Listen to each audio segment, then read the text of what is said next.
So again, towards multiple scenario generation, especially used for trend risks, we generate multiple scenarios, and we do that in order to understand drivers, opportunities, and risks, and also to develop something like an early warning system.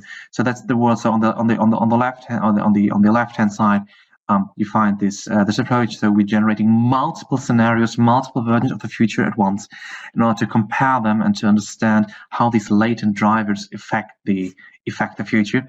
And on the right hand side, disaster event scenarios, we generate particularly one particular scenario. Think back of the SARS virus scenario, and also see how, for instance, a natural disaster unfolds. We can identify the impacts, we can identify vulnerable elements of the system, and thus create better decisions to create resilience. And particularly we do that by evaluating also how different decisions, how different settings might change impacts, so especially, for instance, might alleviate damage. And as always, if you have any questions, anything to share, feel free to interrupt me at any time. What are the big challenges of scenario approaches in general? So one of the things is the scenarios. In principle, you could also do scenarios by yourself, sitting at a desktop. Sitting at your desk, but that's something that you will rarely find due to a variety of reasons. What scenarios need? Scenarios need a variety of different influences, of different backgrounds, of things melting together. That's what scenarios live from. That's what typically you will find scenarios to be done in a group exercise. So that can either take place in events. So for instance, as mentioned in the very early introduction, so we gather people in workshops, and then work together with the participants of the workshop to derive scenarios that can happen as a side process over time. So for instance, what's very a method that is increasingly widespread is using wikis. So using online wikis where many people can collaborate on one file. So you have collaborative documents where many people can work on at the same time. So regardless if it is in person or so in class, in a house, or if it is online, but usually you will have many people collaborating for a scenario, and usually a scenario will need a skilled facilitator. So a skilled facilitator, that's the role that people like me who or people like us who study scenarios, who study especially the methods behind scenarios, and more importantly, who study the mind, who study how you need to talk to people to receive certain answers, how you can influence people's mental models. Facilitator is the person. Well, maybe let me start there. So why don't we just call it moderator?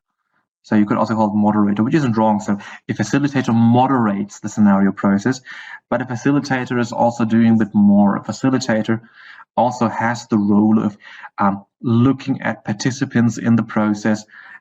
Whenever, as a facilitator, I see that a certain voice is too loud, then I might remove them a little bit from the setting. When I see certain voices are too low, then I might eventually amplify that voice.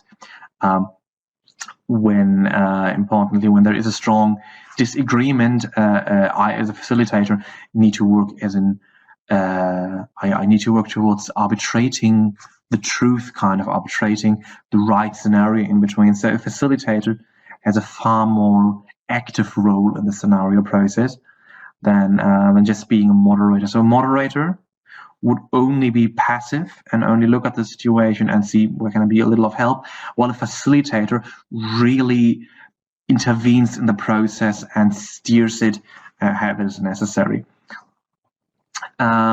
Big challenge, these groups. So if you do it in a group, the group needs to be highly diverse. That's essential. So earlier today, we talked about groupthink. So groupthink, the phenomenon that if we gather people in groups, and these groups are going to produce awful results in terms of analysis, because people tend to agree with each other and to create the illusion of consensus. So just because in our group we think that the world works in a certain way does not mean that outside the group it really works that way. But because we agree with each other, we're creating that illusion of truth. And secondly, so especially if you have groups covering multiple hierarchies. So think, for instance, think of a ministry that you're getting a whole ministry to work. You're having seniors, you're having juniors. Then what happens in these situations is that, for instance, the juniors, it happens, for instance, that the juniors are afraid of speaking their voices while the seniors are talking far too much. So you need to be able to steer these things. You need to have a diverse background, number A, to have all the different. Sorry, to talk about diversity. You need to have a diverse group in order to capture all these different ideas and voices, right? So what we need is we need people from different academic backgrounds. We need people with different social experience. We need people with different professional experience. We need people who have completely opposing roles in society. Because again, a scenario lives from its internal consistency and from uncovering things that you could otherwise not have uncovered. So the idea of a scenario is not just we're sitting together and writing a nice story. The goal of a scenario is we're sitting together and writing a nice story so we can develop something that alone, or that just by us, we wouldn't have been able to spot.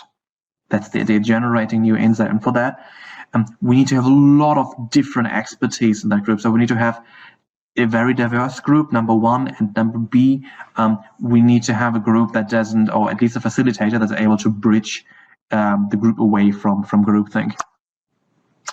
Then an issue can be, so in a nutshell, the entire quality of the scenario depends on how well you're able to work with these participants and to overcome groupthink and to establish diversity. If you're not able to do that, then the scenarios are going to be crap. It's as easy as that. Obviously, what you might encounter is beyond groupthink. Participants might have issues thinking beyond their field. So sometimes when you let's say you're inviting very nerdy people. They sometimes have, and nerdy can mean scientifically nerdy, but nerdy can also mean politically nerdy. So when you find people that are completely stuck in one certain direction and refuse to think outside that box, and these people they're the worst people you can have in a scenario workshop. So you need to have people who are willing, who are able, and more importantly, willing to think beyond their field. So people who are willing to talk. Okay, let's say, for instance, I'm not not a humanities person. I don't really know how different cultures work, for instance, but I'm really interested to think towards that. So despite me being, for instance, an engineer, I would really like to think about these things, and I'm opening myself to that. People need that. And then at the same time, people need to have the conceptual skills to select drivers and assumptions.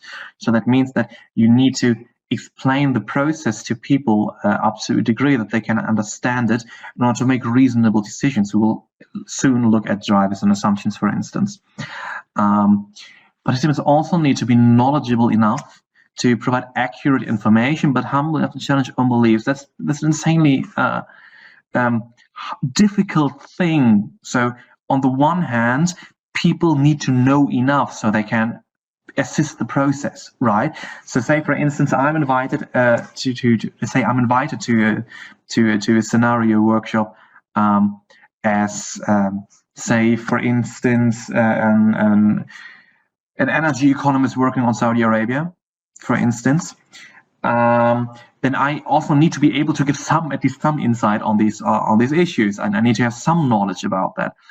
If I have no clue of the field that I'm supposed to represent, then yeah, well, I can't really be much of help. On the other hand, and that's the next point, I also need to be humble enough to say, well, maybe there is stuff I believe to be true for a very long time, but in the end it turns out, well, it isn't. Maybe I was wrong. You need to bring people to a point that they're able to accept that some stuff they might have believed even for a long time is actually not true. Then again, facilitator is an incredibly important person in this process, and obviously, well, if the captain of a ship is an idiot, then the ship is going to sink. It's not as easy it's not hard to get. And lastly, scenario exercises can be very time intensive. So workshop-wise, so just establishing one single set of scenarios is at least you at least need 2 or 3 days, plus a lot of preparation after production and so on. So preparing scenarios can be, depending on how you do it, but it can be a really tedious process. So after discouraging you so strongly from using scenarios because nothing works, let's go towards scenarios and build them. For what I'm presenting today, I'm especially using methods which you can find in these 2 publications. On the left-hand side, you find Viersen and Hoyer's Strategic Analytic Techniques, which is one of the global main references for scenario-like techniques in an intelligence context. On the right-hand side, you can find a very handy policy brief on developing scenarios for disaster risk mitigation, which is where some of the graphs I've been showing you are taken from. Okay, questions so far before we dive in?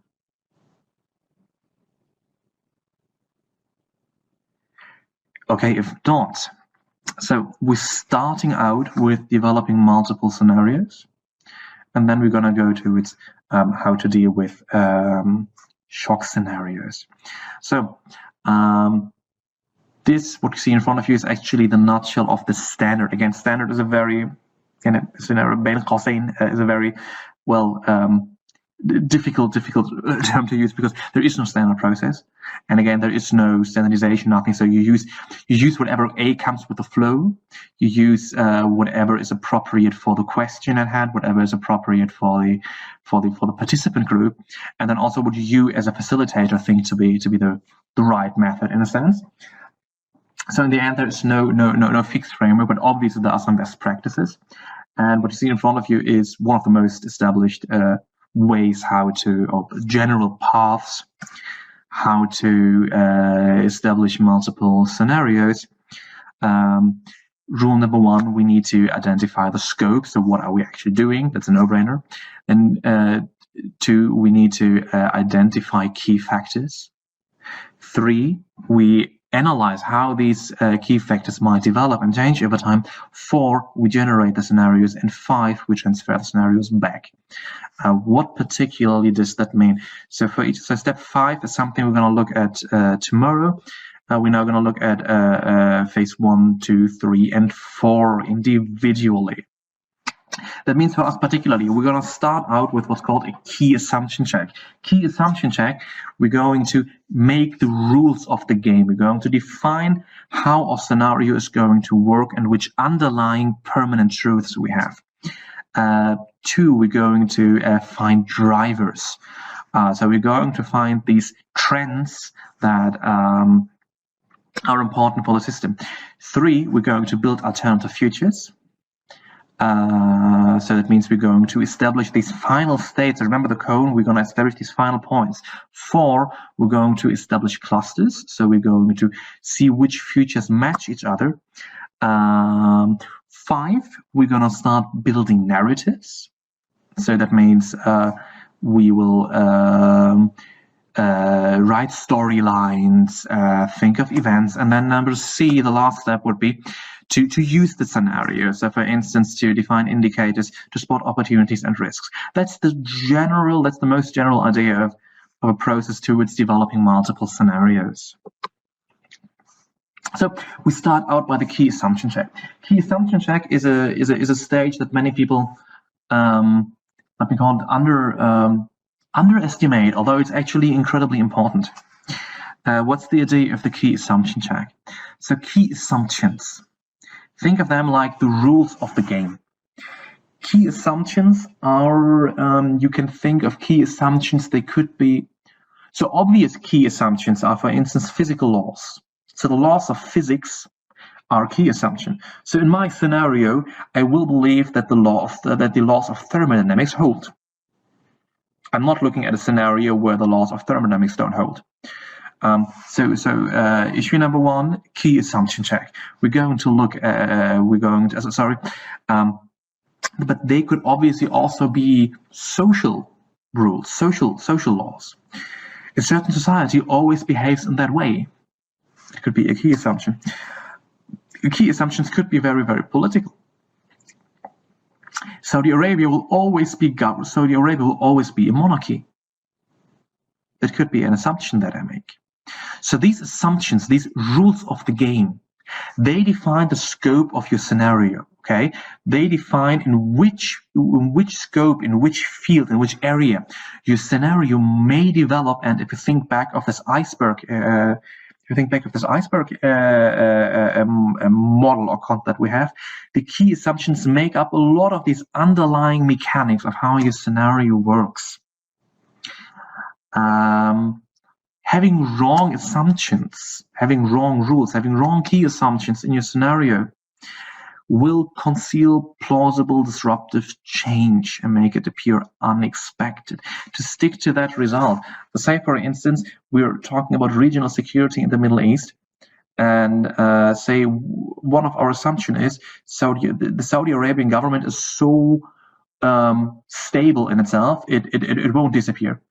Saudi Arabia will not have, will be a monarchy, will continue to be a monarchy for the next 50 years. If that assumption turns out to be untrue, then it could actually be the case that there are scenarios in which the Saudi Arabian political system is changing entirely. For instance, in which say Saudi Arabia is becoming a parliamentary democracy, or it's becoming it's becoming an Islamic state or whatever. So all these, if we say these things are possible, then if we say these things are possible, then you wouldn't spot them anymore.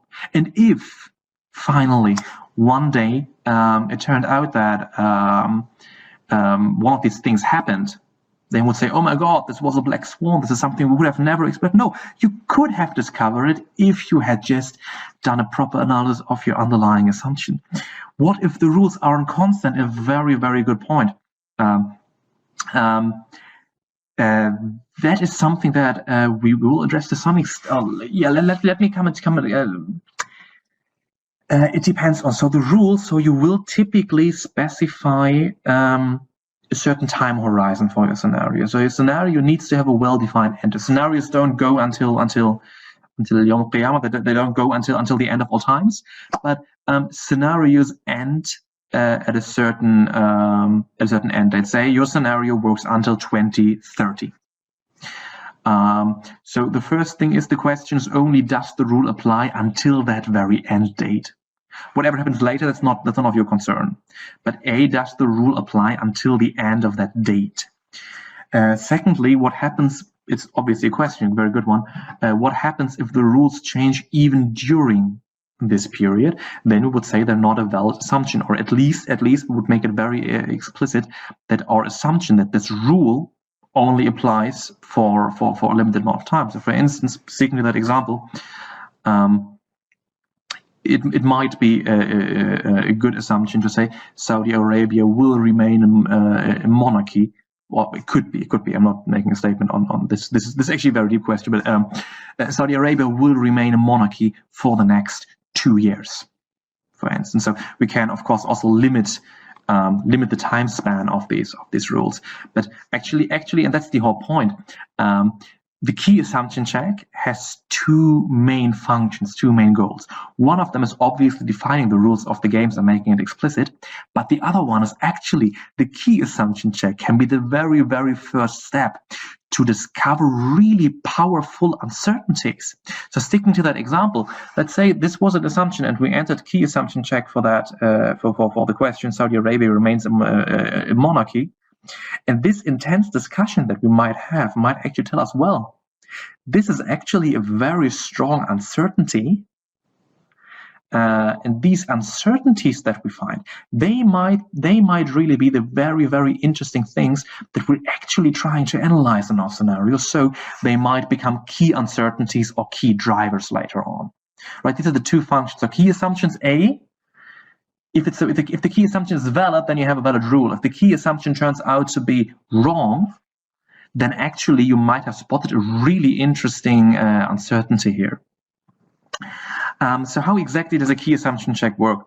So you will typically ask your participants, that can happen before the workshop, that can happen during the workshop.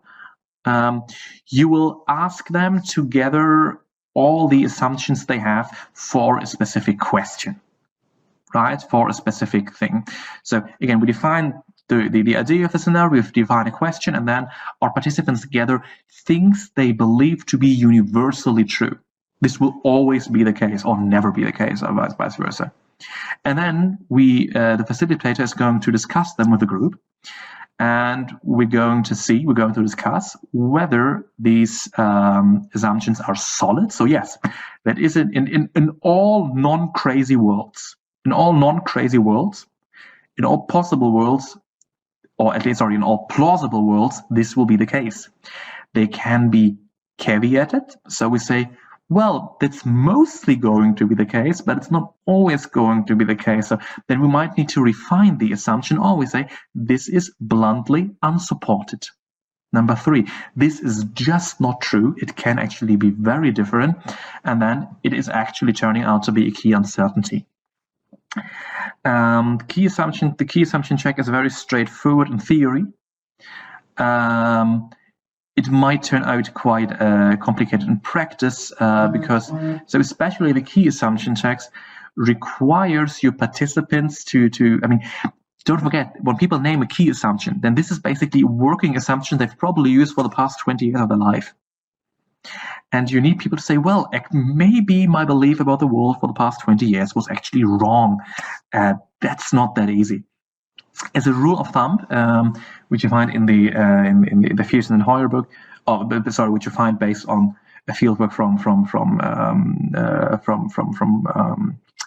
Rudolf Hoyer himself, Rudolf Fierson himself. As a rule of thumb, approximately 25%, so 1 in 4 key assumptions that people believe to be key assumptions turn out to be bluntly wrong. Let's make an easy, well, let's just give an example for this. This might work. So say our question at hand, we want to make scenarios about transport in Berlin. So how does transport in Berlin, how do people move in Berlin, in the city of Berlin, over the coming 15 years? Okay, so for the next for this game, so please, if you think, so I'm now going to read out an assumption, okay? And now, if you think this is a solid assumption, so yes, in every case over the next 15 years, this will hold true in every non-crazy world, that's true, then give it a thumbs up. If you think, well, this is correct, but there might be caveats to it, it might not always be the case, then please give it a clap. And if you think this is bluntly unsupported, this is just the wrong assumptions. There are many worlds with this, many plausible worlds where this is not holding true, please give it a thumbs down. So far, so good?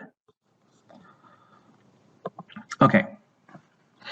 Bicycles will be part of the model split. So over the next 15 years, there will always be, bicycles will always be present in transport. Do you think this is solid? Do you think this is correct, but with caveats? So, well, or do you think, no, this is just wrong? There are worlds, there are plausible worlds where within the next 15 years, bikes are completely going to disappear from the streets of Berlin.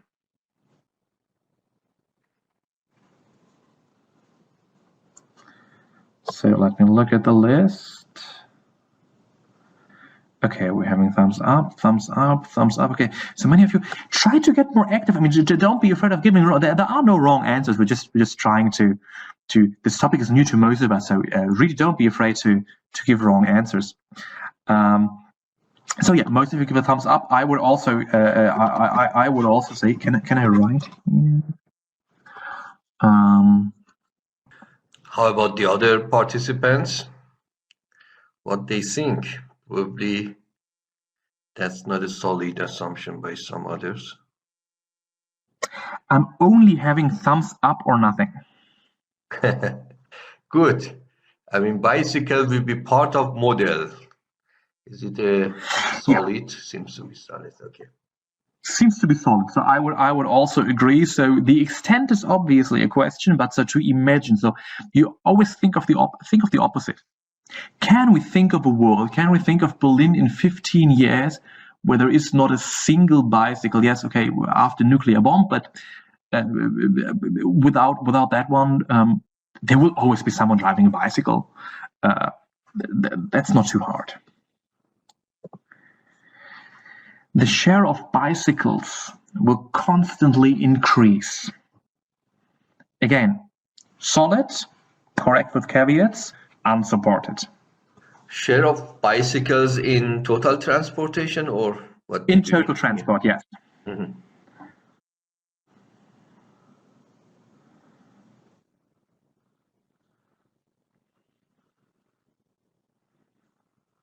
Think about it for a second and then give your answer.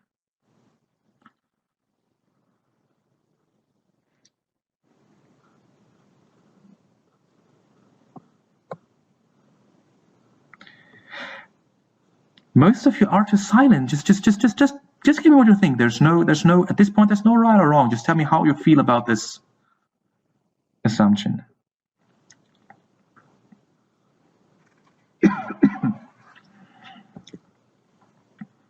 Okay, so we have most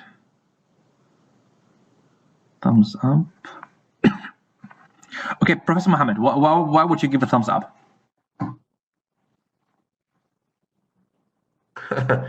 You mean why?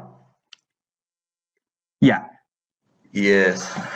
The share of bicycle will constantly increase. So one of the participants says why constantly.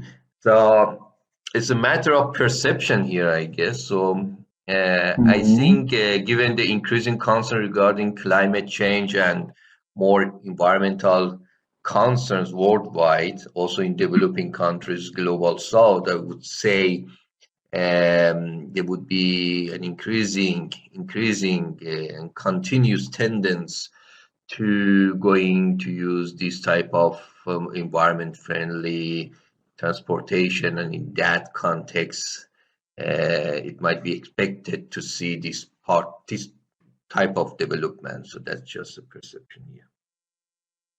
We're all just incredibly afraid of bicycles in Berlin. Yeah, even in Marburg there is more. Yeah, but for most of you, definitely there is a more. So most that direction. It is. So most of you have answered basically solid. I have one person saying unsupported. Admittedly, I would side with unsupported. The question is not what's the most likely future. So if you ask me what's the most likely future, or the vastly most likely future, I would definitely say yes. It is very reasonable to very reasonable to assume that this number will rise. Saying it differently, it's unlikely that it's not going to increase. But is it really implausible? So is it impossible to find a non-crazy world where the share of bicycles stays constant?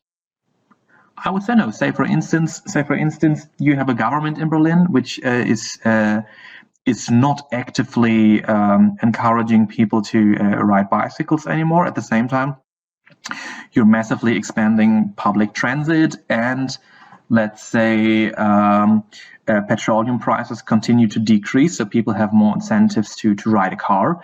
I could imagine such a world, and as a result in that world,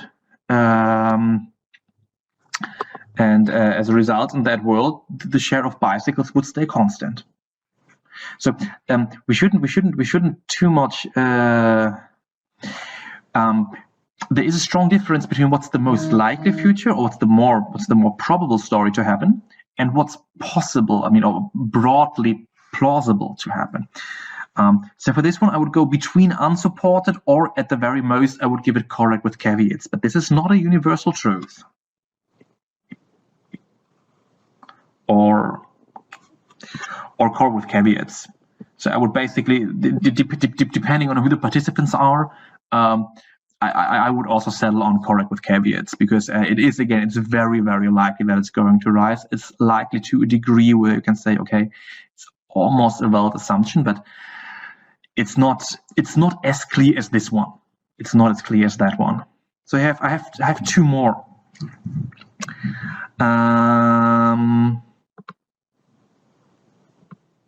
Sorry. Let's take number 4. Flying, so we talk over the next 15 years. So flying cars will never become, never meaning over the next 15 years, flying cars will not become a widespread mode of travel.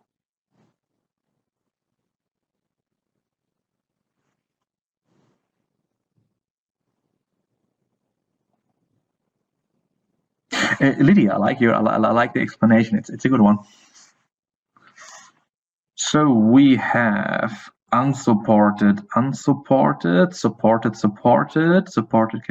Okay, so that's okay. For the first time, we're having mixed responses.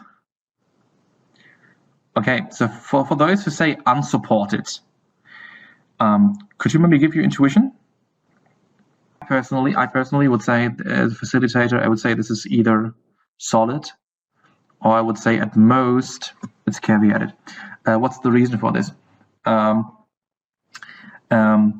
Techno-economics. So over the next 15 years, the irony is people are at the same time exaggerating, and so sometimes they're overestimating, sometimes they're grossly underestimating the progress of technology. So think of something like smartphones. Smartphones have completely revolutionized a way of life within just, when was the first smartphone released? 10 years, 12, 13 years ago, right? I think not longer than that.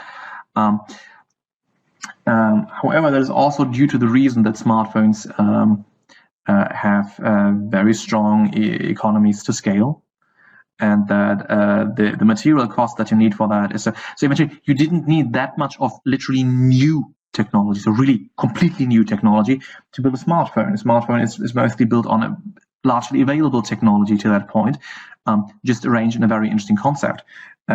Flying cars would require not only completely new modes of drive, that would not only entail a lot of really new technology, they would also need a lot that is connected to cost to completely shift.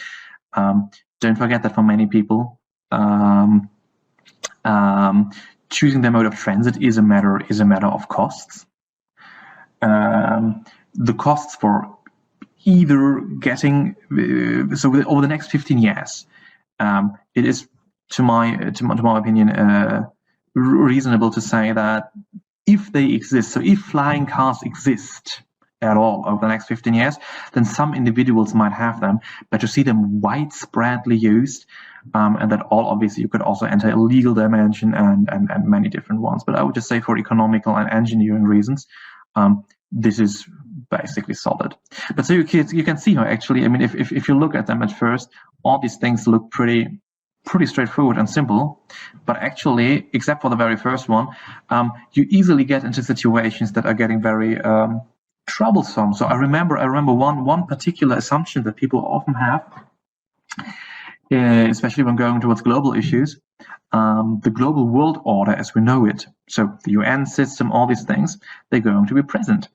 And so over the next 10 years, this is going to be present. And as we also already used as an example, if you actually look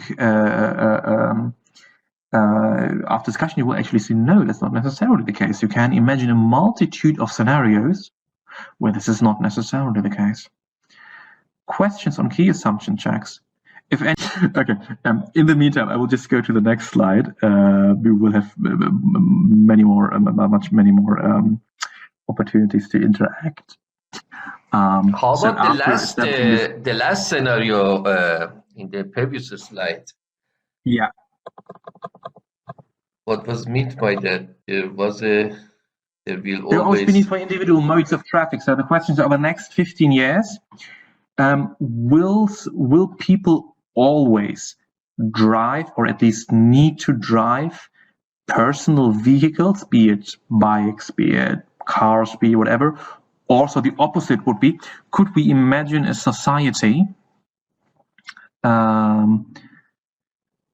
Could we imagine a society where all private travel is abolished and only public transit exists?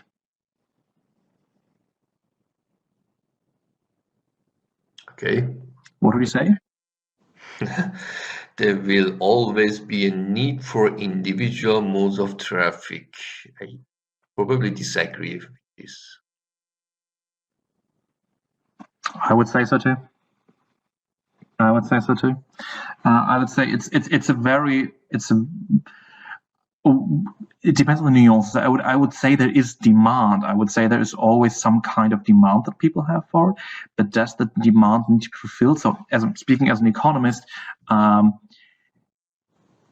is it really is it really not a substitute? Actually, I would say it is. I would say we could imagine a society. The need is there. Yes, the need is there. Yeah, but yeah. To that extent, yeah. Maybe if we cross out the need is there, but if we cross out the word need, very good. I would say the same. Thank you. I would say there's always the need, but if we cross out the need, so if we say there will always be private travel, perhaps you could think of a society that undergoes a very deep transformation process that could be different. Very good. Very well. I'm good with you.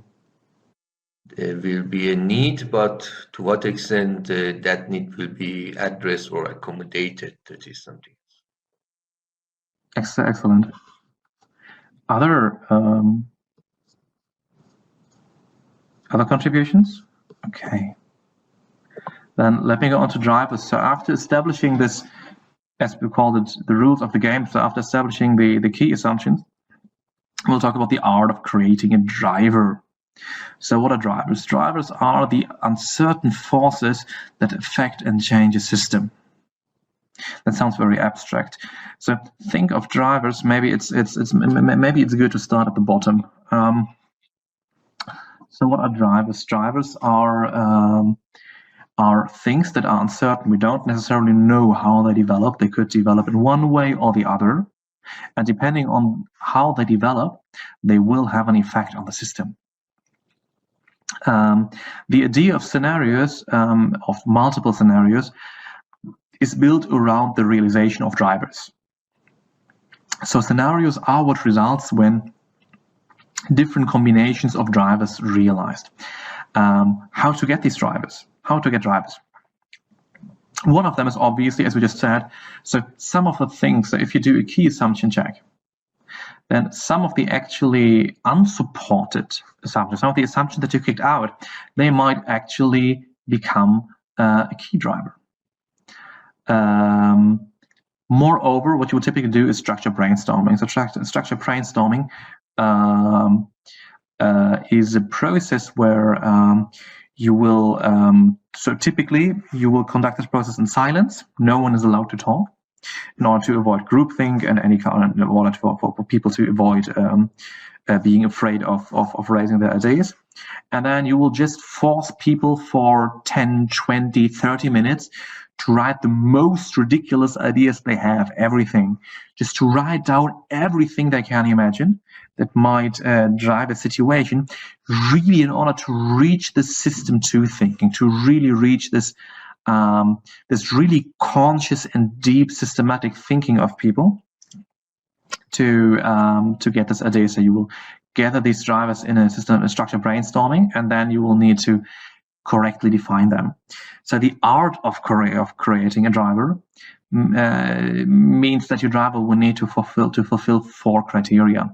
So A, it needs to be short and to the point. So your driver is, in a sense, your driver is one particular thing that can obviously look different. So when finally doing the scenario, you can again put much detail in there. But the core driver needs to be something something short to the point, almost something tangible. Second, it needs to be precise and commonly understood. So if you choose a driver that we all will understand, if you choose a term that is just not universally understood, then you're having an issue, because your drivers need to be as transparent as possible. Three, they need to be value and non-ideological and apolitical. So unless you want your scenarios, to be unbiased. They should be as unbiased as possible. So you need to keep them as free as possible of any kind of personal valuation, normative content. And lastly, the characters may not entail a future projection. They may not already anticipate itself, and they need to be polarized. Here are some good and bad examples, taken from a colleague of mine. So, for instance, let's say someone were to say, okay, I choose the driver overall security situation in Europe with special emphasis on Islamist radicalism. Besides the racist undertone, that's not short and on point. That's incredibly complicated, convoluted. Please no. A driver should be short and to the point, as, for instance, security status in France. As easy as that. The driver may not already contain a future prediction. That's actually that's a mistake I often spot when students try to do scenarios. At the very first drivers they build, they already entail a prediction. So, for instance, saying an economic boom. That is already direction. You're already saying it's increasing. You already project that it's going to increase. The only question is how much is it going to increase. Your driver needs to be far broader and far more neutral on that. So just saying economic development, good or bad. Number three, it needs to be precisely and commonly understood. So, for instance, saying regional cooperation. What is that? What the hell is regional cooperation? Is that people visiting each other for dinner? Is regional cooperation monopolization of markets? What the hell is regional cooperation? Is it a cartel? It needs to be precisely and commonly understood. So, for instance, relation of the stakeholders in the region. They have strong relations or weak relations, for instance. And then say, for instance, and then lastly, again, they need to be projected and neutral in that sense, and the projection also needs to be universally understood. So if, for instance, we have a driver which is called status of ethnic minorities in Germany, then we shouldn't use good or bad, because good or bad, again, latent racism and everything thereafter. Number B, it's just not understood in that way. I mean, what is a good status for me might be a bad one for you, and vice versa. So instead, we want to use apolitical language that is to the point. So marginalized or integrated, for instance. Let's use the example we just had. I just want you to get a very easy idea of this.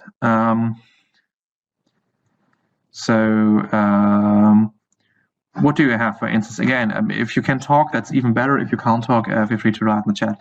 Just give me an idea of what could be a driver that affects how transport in Berlin develops over the next 15 years. So again, you always need to define the driver itself, right? So I also have the driver, and this driver should have one direction or another direction. Okay, like we had, for instance, economic development, strong or weak. So what could be drivers that affect how transport in Berlin develops over the coming 15 years? Just give me one or two drivers. Just anything you have in mind. Maybe urbanization, continued urbanization. Very good. I like that. So, I'm just thinking if urbanization isn't already, it's borderline to containing a future projection, because low urbanization doesn't yet mean something like suburbanization. I'm going to take, but just to make you aware, if you have anything better. So urbanization is already the process of going to the city. Might be maybe let's just leave it at population growth. I know what urbanization is actually fine, and my pen isn't working.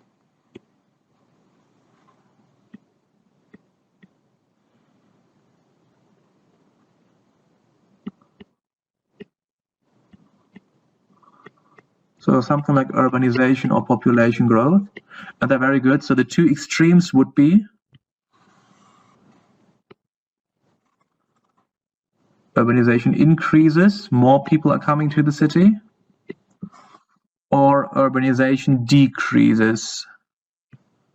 So this drawing function is really not as accurate as it should be. Or it decreases. So what else do we have in the chat? Thank you, we have a lot of stuff. Technological development. We have energy crisis, we have economic situation, urban growth, energy. All of them qualify. They're all very great. They're all great examples. Let me just pick out the one I like the most. Let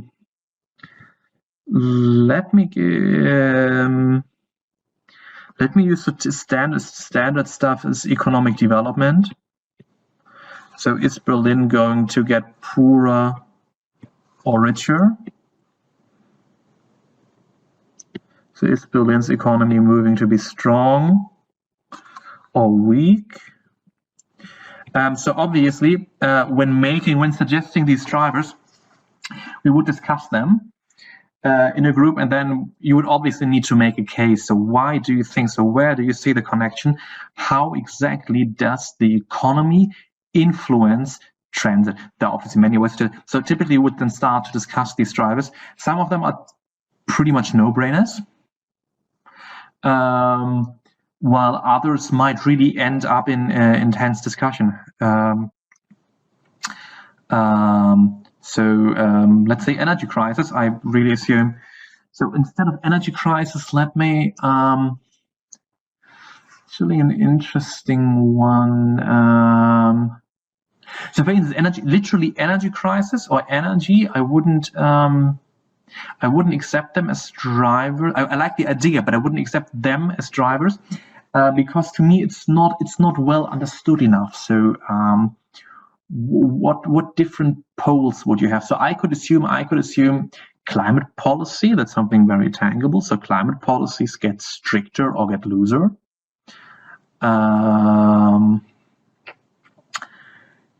You could also say energy prices, that's going to be a different world. Energy gets more or less expensive. From the point of view of Berlin, that's pretty exogenous. Online businesses and online work works great. People work more from home, less from home. A cultural sphere. Great answers, thank you. So obviously all of these things are drivers. In the end, we would need to limit drivers to, depending on how big, so you need to, so the number or the effort of creating scenarios rises almost exponentially in the number of drivers. So therefore, you really need to balance between having not enough drivers means that your analysis is going to be pretty dull and it's not going to gain any insights. On the other hand, having too many drivers means you're having analysis that no one can understand, and so it's just going to be far too complicated. Again, so in the end, we have a matrix of n times n. So if you have 6 drivers, if you have it's n over n. So if you have six drivers, then you end up having something around 30 futures to compare. Questions on drivers?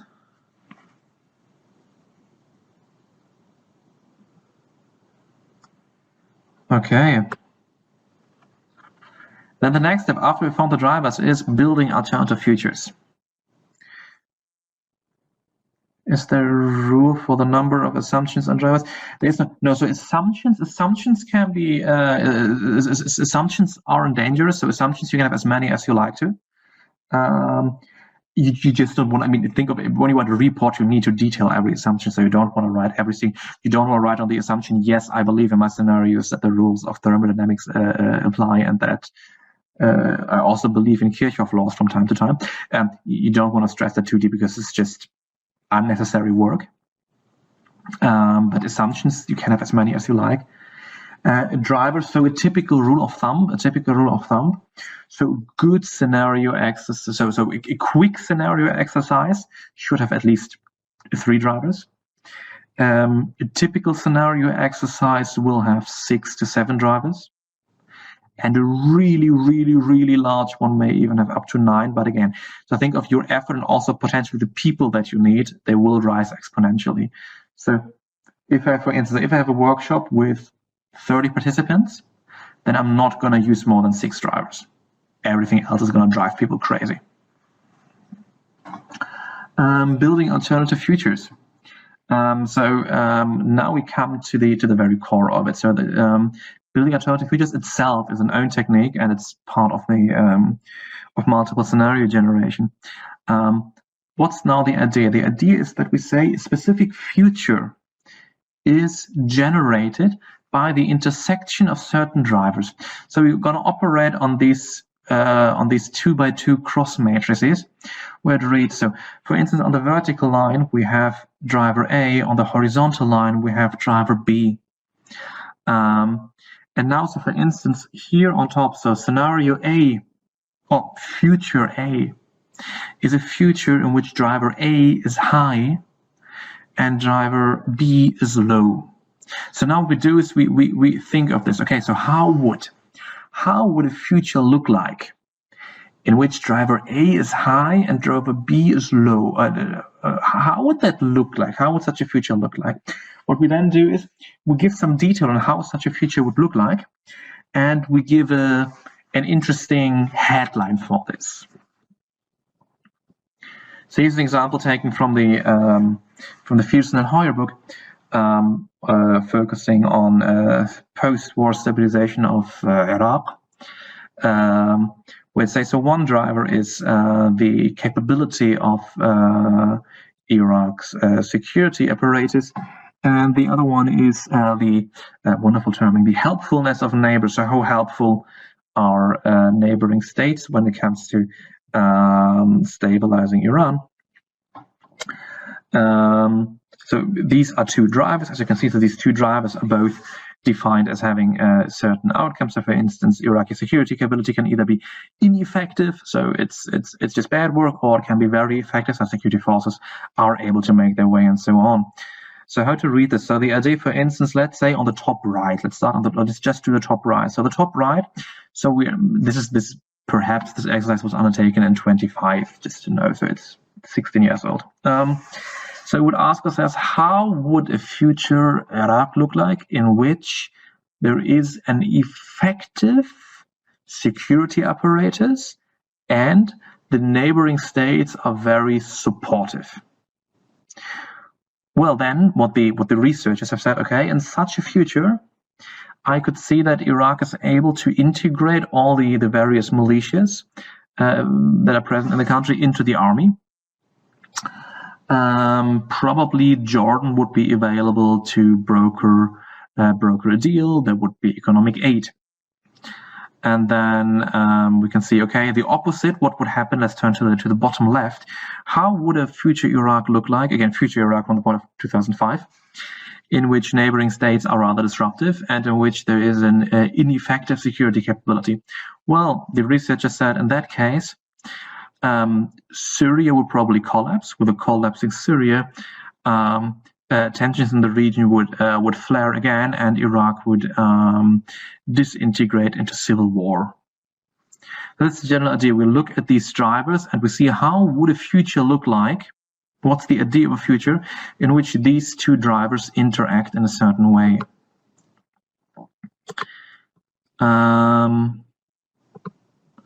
Yes, for our example, let's just do one tiny example. So we could say, let's use the examples we had. So let's say, for instance, don't I have that later?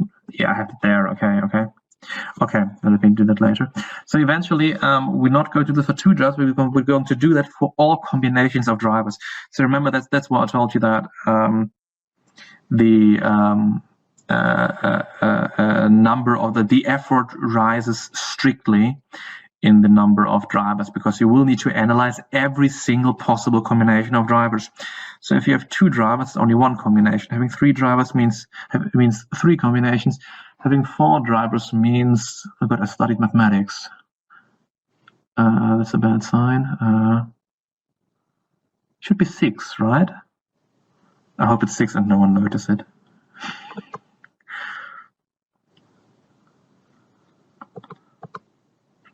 So after we establish these, what we call alternative futures, the next step is to cluster. So clustering involves what? So clustering involves that we look at these various combinations, and then we put things together that work together. So for instance, so typically from your perspective, or the perspective of your client, you're going to have some things which turn out to be very good for what they're very desirable. You have some futures which turn out to be very undesirable. And you have some futures which turn out to be very interesting just. So say for instance, it turns out, okay, so story number 3 is a nightmare scenario. Story number 5 is a very unnice one, and story number 10 is a very unnice one. So then what we do is we create scenarios by combining them. So remember. So for instance, number 10 meant C is high and B is high. Right, that's the definition. So the definition of story number 10 is C is high and B is also driver C is very high and driver number B is very high. So then our final scenario is a scenario in which C is high and B is high, A is low, C is high, and okay, that's actually a contradiction, but let's forget about that. So I hope you see the idea. So we're combining these scenarios then to we're combining these futures to create a holistic scenario. So coming back, so again, so these individual futures. So this one here, so story 6 just make a statement about A and C. Okay, story 9 makes a statement about B and C. If we find them interesting, we cluster them together and say we have a scenario that has these properties of story 6 and story 9. Yeah. Well, when A is low and C is high, is bad. I'm not completely sure if I get your question, but if you're hitting at the following, they may obviously not be mutually exclusive. So if you find 2 stories and they just don't fit together, it doesn't make any sense that this driver is high and that one is high too. We will never see that together. You need to put these things out. So if you have a combination of drivers that is mutually exclusive, then you obviously cannot combine these 2 storylines.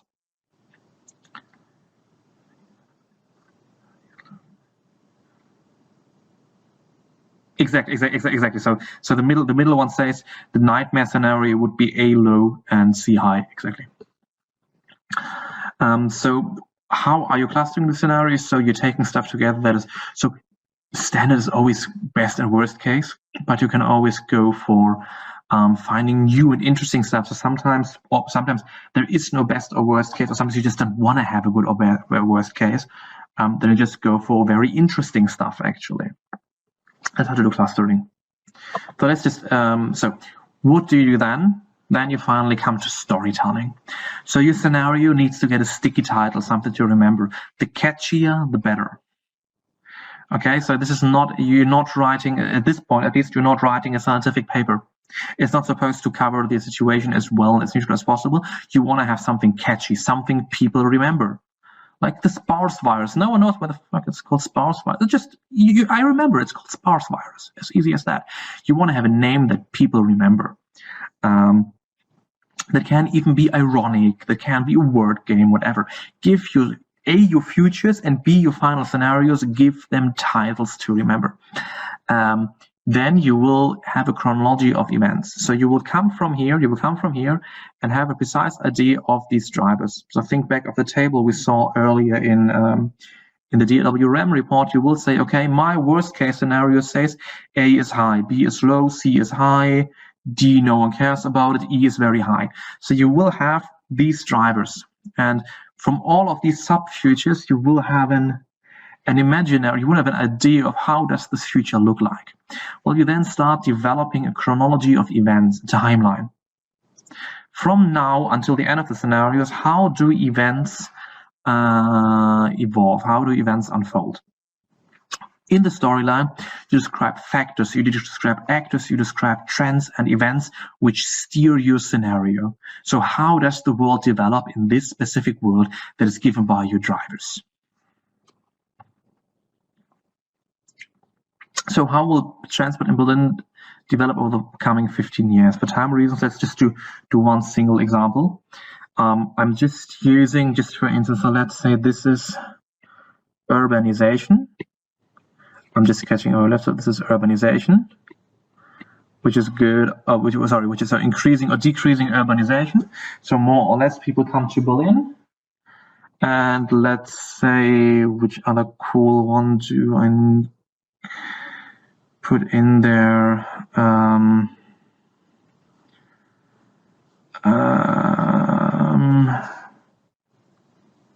Let me say, let me take, I want to take something easy. I don't want to take something complicated. Let's say climate policies. Climate policies are getting stricter.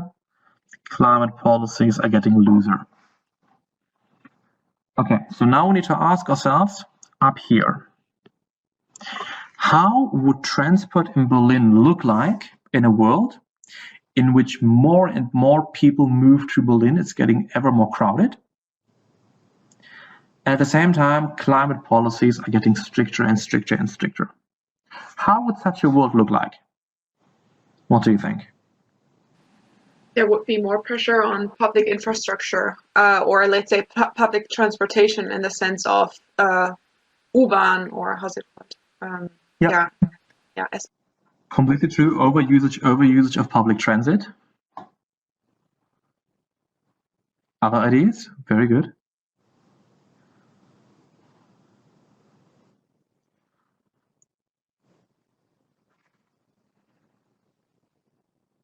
Okay, so let's just take an idea. So typically, after having an understanding of how this future would look like, we would then give a title to that future.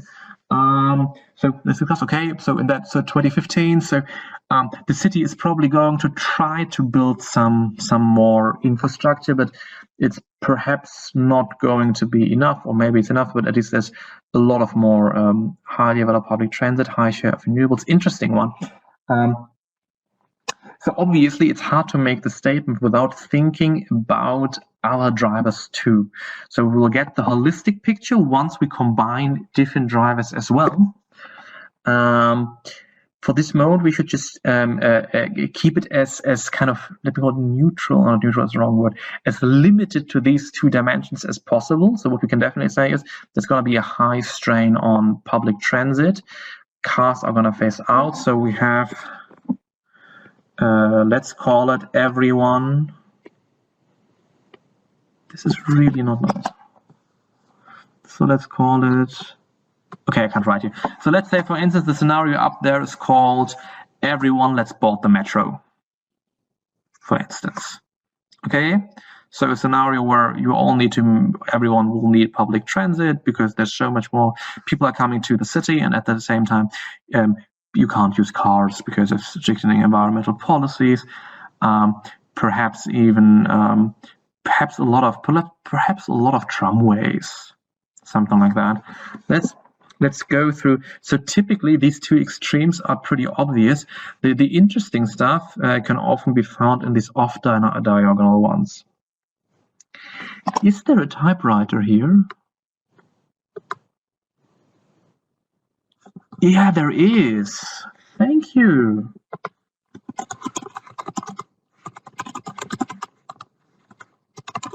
So this could, for instance, be called like that. Okay, so how would the opposite be called? So a world in which no one moves to Berlin anymore and no one cares about the climate.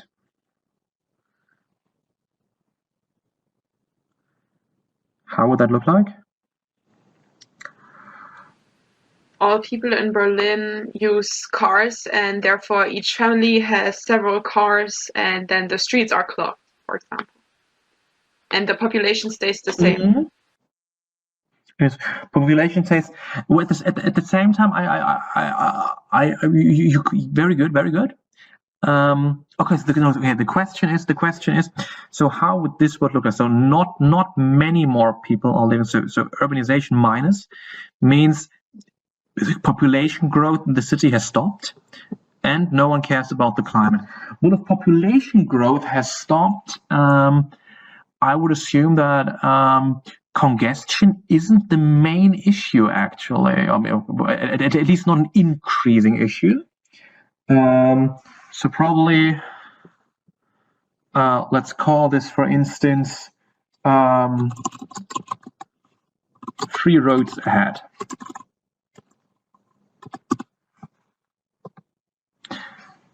So they're free. There are at least not 2 crowded streets, and everyone moves out in their cars. The interesting stuff typically happens on these off diagonals.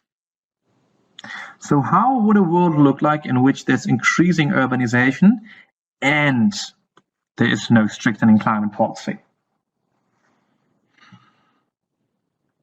Obviously, just to say so, in all these cases, so in a real environment, you would discuss much more about this and about your visions. So we're doing this really in express mode, just to give you an idea. Individual transportation, very good. So it makes sense. So it makes sense to say that with decreasing climate policies means there's going to be less support for public transit, and there's going to be less support for, especially less support for stuff like bike paths.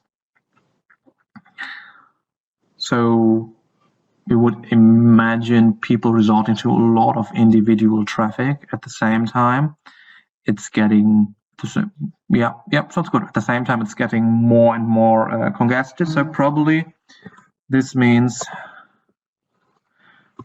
let's call it stuck in traffic.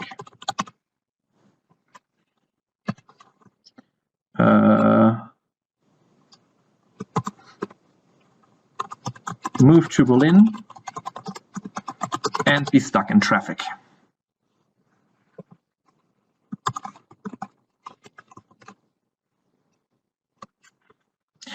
Okay, how would this future look like? So a future in which urbanization stops, and at the same time, climate policies are tightening.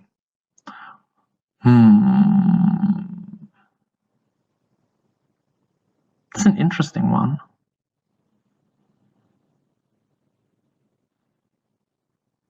This one is really non-trivial. In such a world, so I think I always think of a situation. So no one's moving into the city anymore. At the same time, climate politics are getting tougher and tougher. That most likely means that let's just make it easy. Let's say, for instance, this is a city of empty bike paths. So we see a lot of so perhaps a difference is here, exactly. So we see a difference between the left and the right hand side is that hybrid and vector could also be a city of bike paths and e-vehicles. Very good. So we see that, and that's a very interesting point. So we see, for instance, that on the top right hand side, the increased climate policies would probably lead to mass public transit, while on the top left hand side, we would far more envision a future involving a higher degree of individual traffic again. So like this obviously could then continue the same story for a second pair of drivers, and then in the end we're going to look at which futures do correspond, which work well together, which are interesting together, and we're going to combine them to the final scenario. Questions?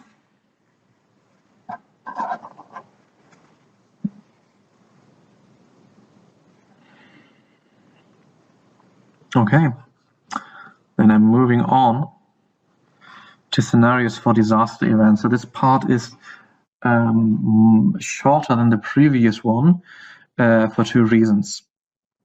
One of them is that much of the stuff that we discussed beforehand, that we discussed previously, can also be used here. Okay, So for instance, things like the key assumption check can also help you a lot when constructing disaster events. So when considering what we call shock risk scenarios.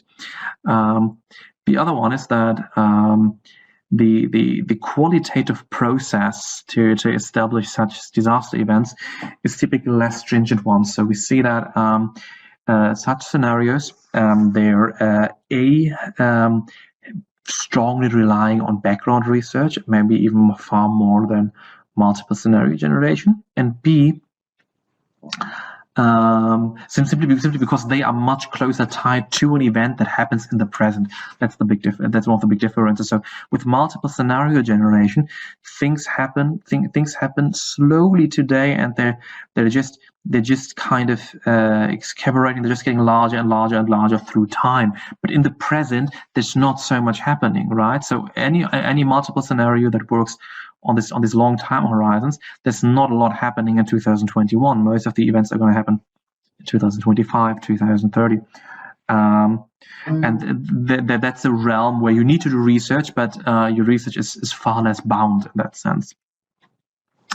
On the other hand, with such shock type risks, what happens is you have all that happened today. So an event is whatever, say 2021, and a blizzard suddenly hits Qatar.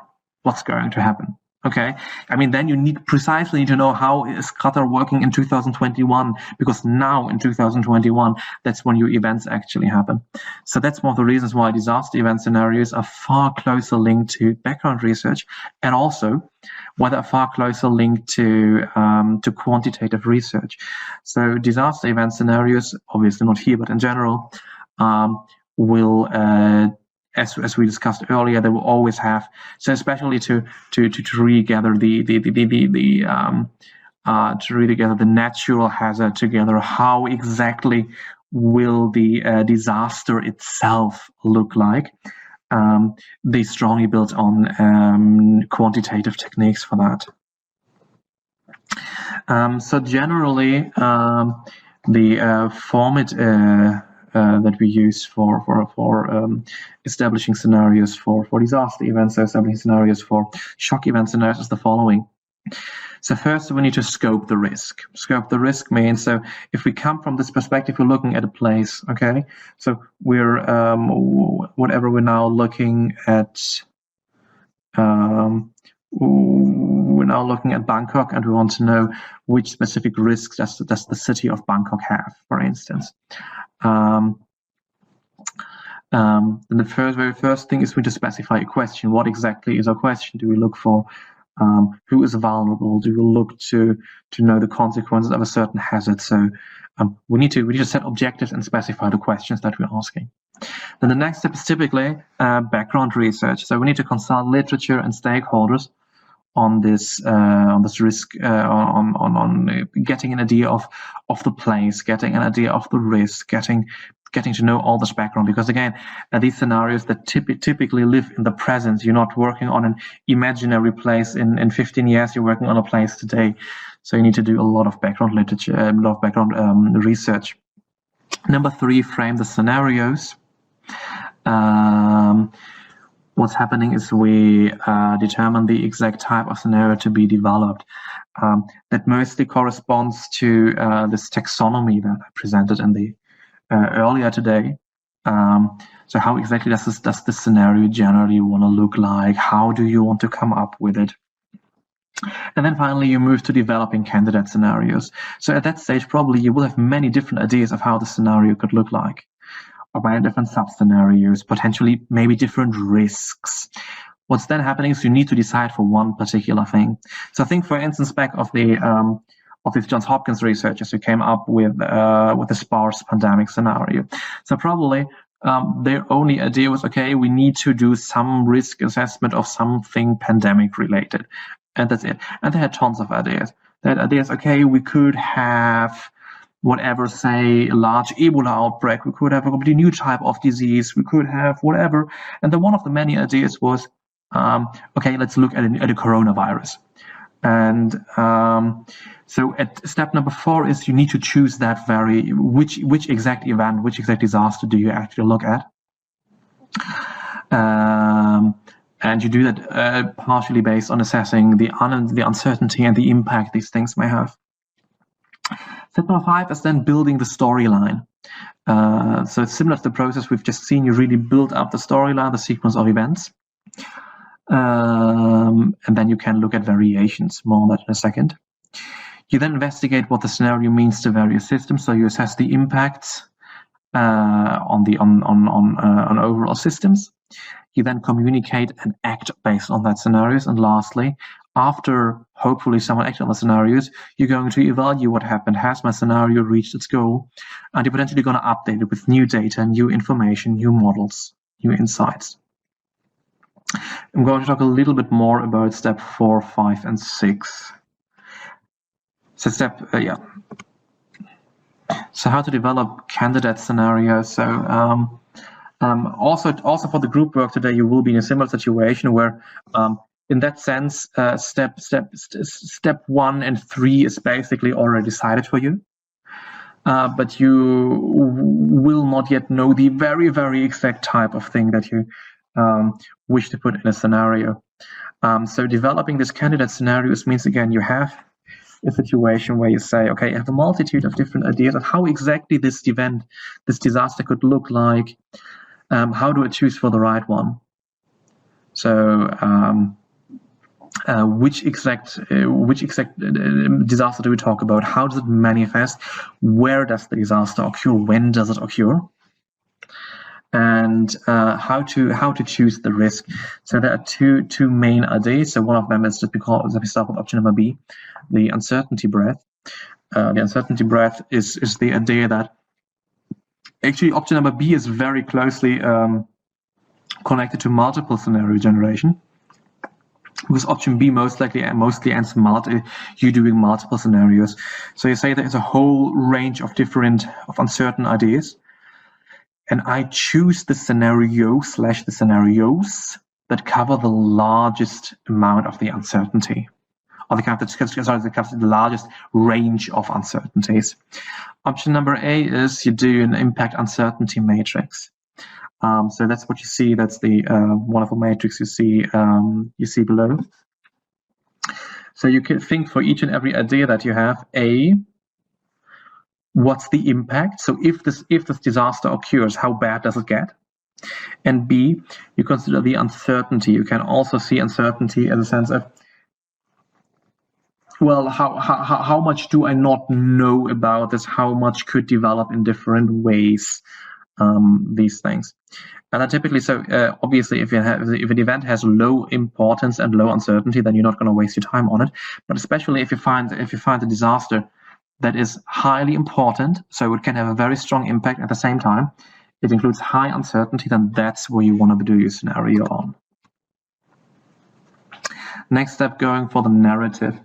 So in these one-shot disaster scenarios, the narrative is actually even getting more importance.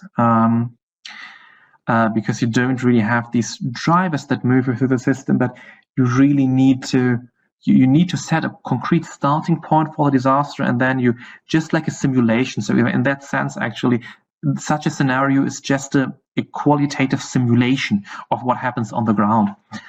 So you obviously start by asking yourself, okay, what and how is the event triggered? What exactly happens? Does it include cascadical effects? Where exactly does it occur, and how far does it reach? You might want to distinguish between direct impacts of the disaster and indirect impacts of the disaster. Another question: when exactly does the event occur? To specify the length of duration. Who exactly is impacted? So think of all the different groups that are impacted. And lastly, not to forget recovery. How does the recovery process work? And which resources can be recovered? Obviously, these individual steps, they can entail processes such as structured brainstorming. So these things are really not trivial.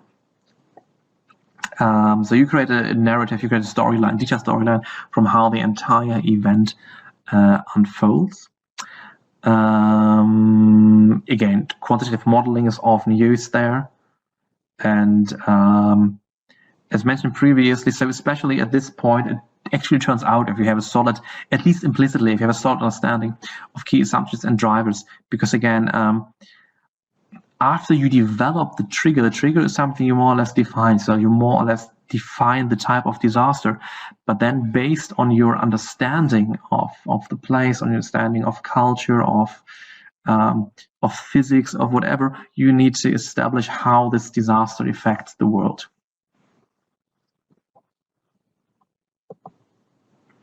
Okay, this is the two more slides to go. Then we're done with the lecture part. A very strong part of the this type of scenario is to use variations. What does that mean?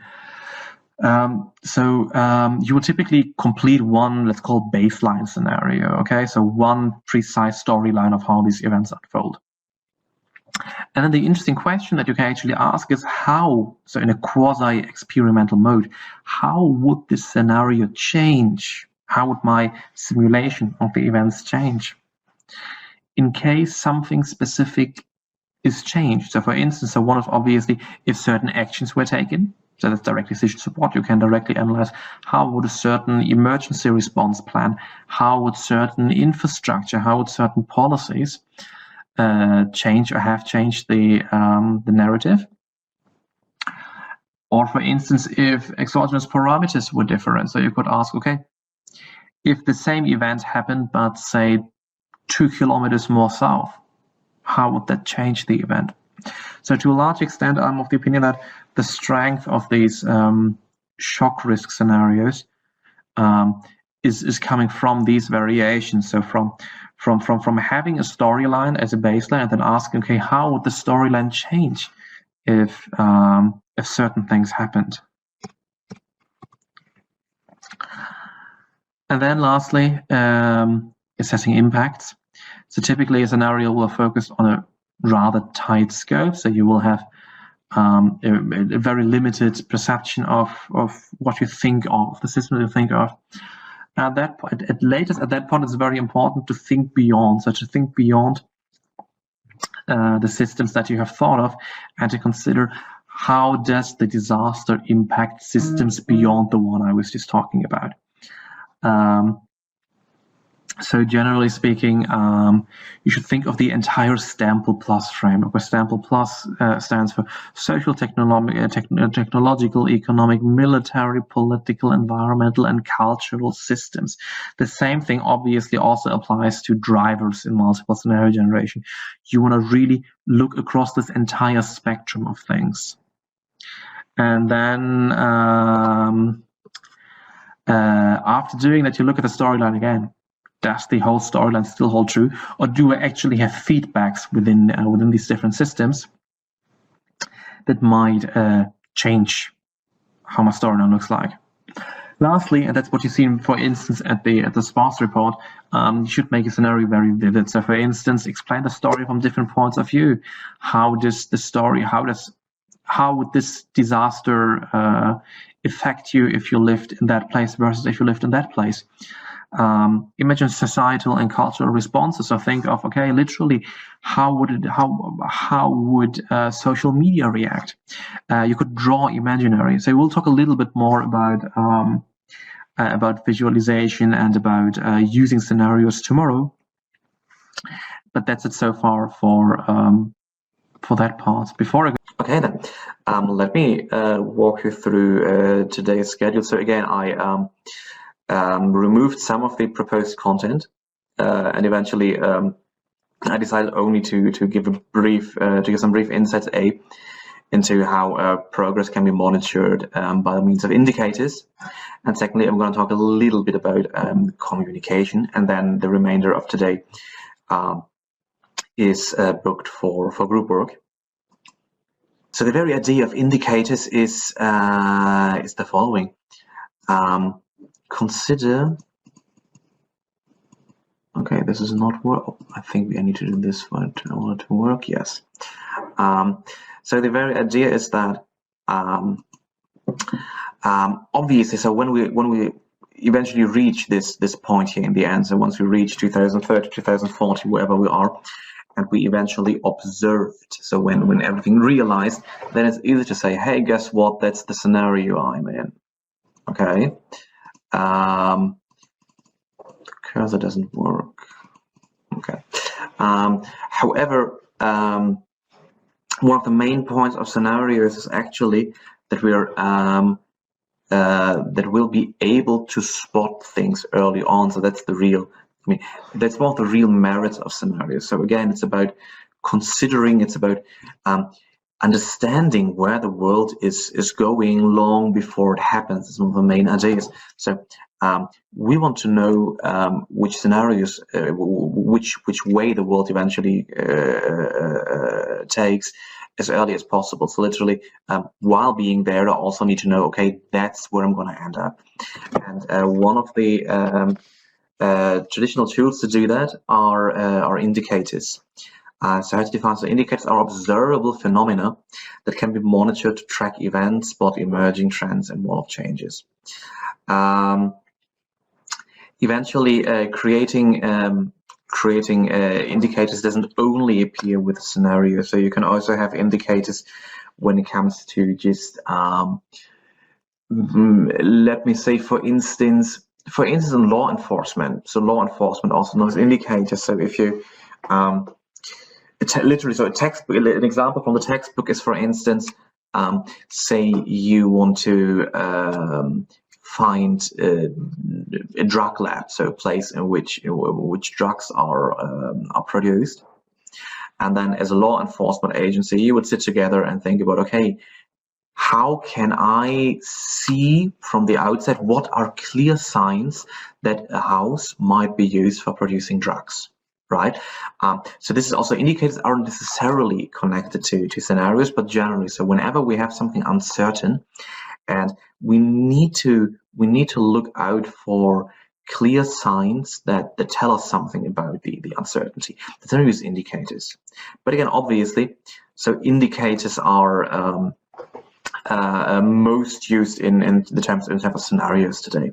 So what's the very idea? Again, let me just remind you. So the idea of indicators is to say that I want to have a relevant and unique sign which scenario becomes true, if any. Right? So let's say your scenario goes from 2020 to 2040, then an indicator should tell me already in 2022, where am I? Where is the world going? Why do we need that? We often, as humans, we often miss gradual change. So that means if something is just happening slowly and over time, then we're failing to see the difference. This famous, like if you watch your child, or if you watch your younger brother, if you watch them grow up next to you, you won't realize how much they're growing. But then, kind of, if your grandmother or if someone else is coming, they would suddenly say, "Oh my God!" Like this famous, you're so much taller than you used to be. And that's because we can't see gradual change. We can only see disruptive change. And indicators, one of their functions is to make gradual change better visible. And secondly, sometimes the underlying patterns that we have in our scenarios, how the world works, they're just too complicated. And so indicators can tell us something about, okay, can make us aware that a certain thing is a sign for something larger to happen. So literally, how to get to indicators. So you have a situation, or in your specific kind, you have a scenario. Now you look at the scenario and you identify any specific events, any situations, any numbers. Obviously, it could also be a measurable number. So for instance, in our energy scenarios, these indicators could also be certain numbers, like whatever the share of oil in the global energy mix reduces to a certain number, for instance.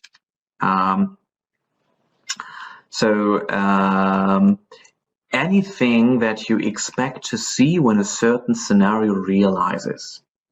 So what do you do? So the very first thing you might want to do is, if you okay, you don't have a written narrative, so you don't have written stories. But if you had written storylines, you would literally go through the storyline from top to bottom and see, okay, which events are really characteristic of the storyline. Okay, so what's like really special about what happens here? If you don't have that, you could also think of structured brainstorming. That might be an option. So if you're not really sure, then think of the entire situation that the scenario is giving you and do a structured brainstorming process to come up with indicators. Once you have a proposed list of indicators, you review them, and if you think that happens often, that you list a certain indicator twice, or at least something very, very close, if that happens, you just merge them, or you're gonna discard anything that turned out to be not relevant. And then you need to check that every indicator that you define needs to fulfill 5 criteria. These 5 criteria are essential. So your indicator needs to be observable. So observable means that someone needs to be able to give you that information, that data, and that source is even reliable. So say, for instance, I mean, the most obvious was, say you have an indicator that obviously covered something that you can't measure. So say, for instance, it was about a virus, and one of your indicators was the number of undetected cases grows very large. It might be very relevant. So for a certain scenario, it might be very relevant to say, okay, everyone has COVID, but no one notices it. But the point is, you can't measure it. You can't measure something you can't detect, so this cannot be an indicator. Or think of in a more political context. So say, for instance, the president is whatever, there are increasing tensions between the president and his wife. For instance, I have no idea. Let's say this was an indicator. Then you need to ask yourself before, okay, is this something I can observe? Like, if there were problems between the president and his wife, could I observe that? Yes or no? If I can't observe it, it can't be an indicator. So your indicator, you need to be able to observe it. That's number 1. Number 2 is your indicator needs to be valid. Valid means as simple as that your indicator needs to have something to do with your scenario. So if you have an indicator that's cool, it's observable, but in the end this indicator doesn't tell you anything about your scenario, then it doesn't help you. So your indicator needs to tell you, yes, this is definitely a sign, that we're moving towards the scenario, towards this scenario, towards this specific final state of the scenario. And then obviously this indicator must be inconsistent with an alternative explanation. So if you use an indicator, and this indicator could also arise from something completely different, then it doesn't really help you. So the indicator you choose needs to be connected to this very storyline. The indicator needs to be reliable. So the collected data must be of sufficient quality, so you're able to evaluate it. Again, let's say you have a scenario which, I mean, this is particularly the case with quantitative data. So again, let's take the previous example of the not observable virus indicator will perhaps also not be reliable. So if you don't have sufficient testing capacities for a virus, then you also can't measure it, and so you can't use it as an indicator. Eventually, you need to use an indicator that you can measure reliably. The reliable measurement is, again, obviously a problem with many quantitative data, but it can also be an issue with qualitative data. So let me put it like this. So observability and reliability are closely connected. So observability is more about the possibility to observe it, and then reliability is, in a certain sense, actually a more stricter version of it. So observability, are you actually able to observe it? And then if you're able to observe it somehow, how much can you trust that data? Moreover, an indicator needs to be stable. So you can't use something that is continuously changing over time. So say, for instance, say you're having a really long-term scenario, something between 10 and 15 years, and suddenly you have the central bank interest rate. Okay, that's something that is actually even pretty stable. Let's say, okay, something even more economic. Something like the business cycle. Okay, something that's obviously cyclic, something that obviously is from time to time it's up, from time to time it's down.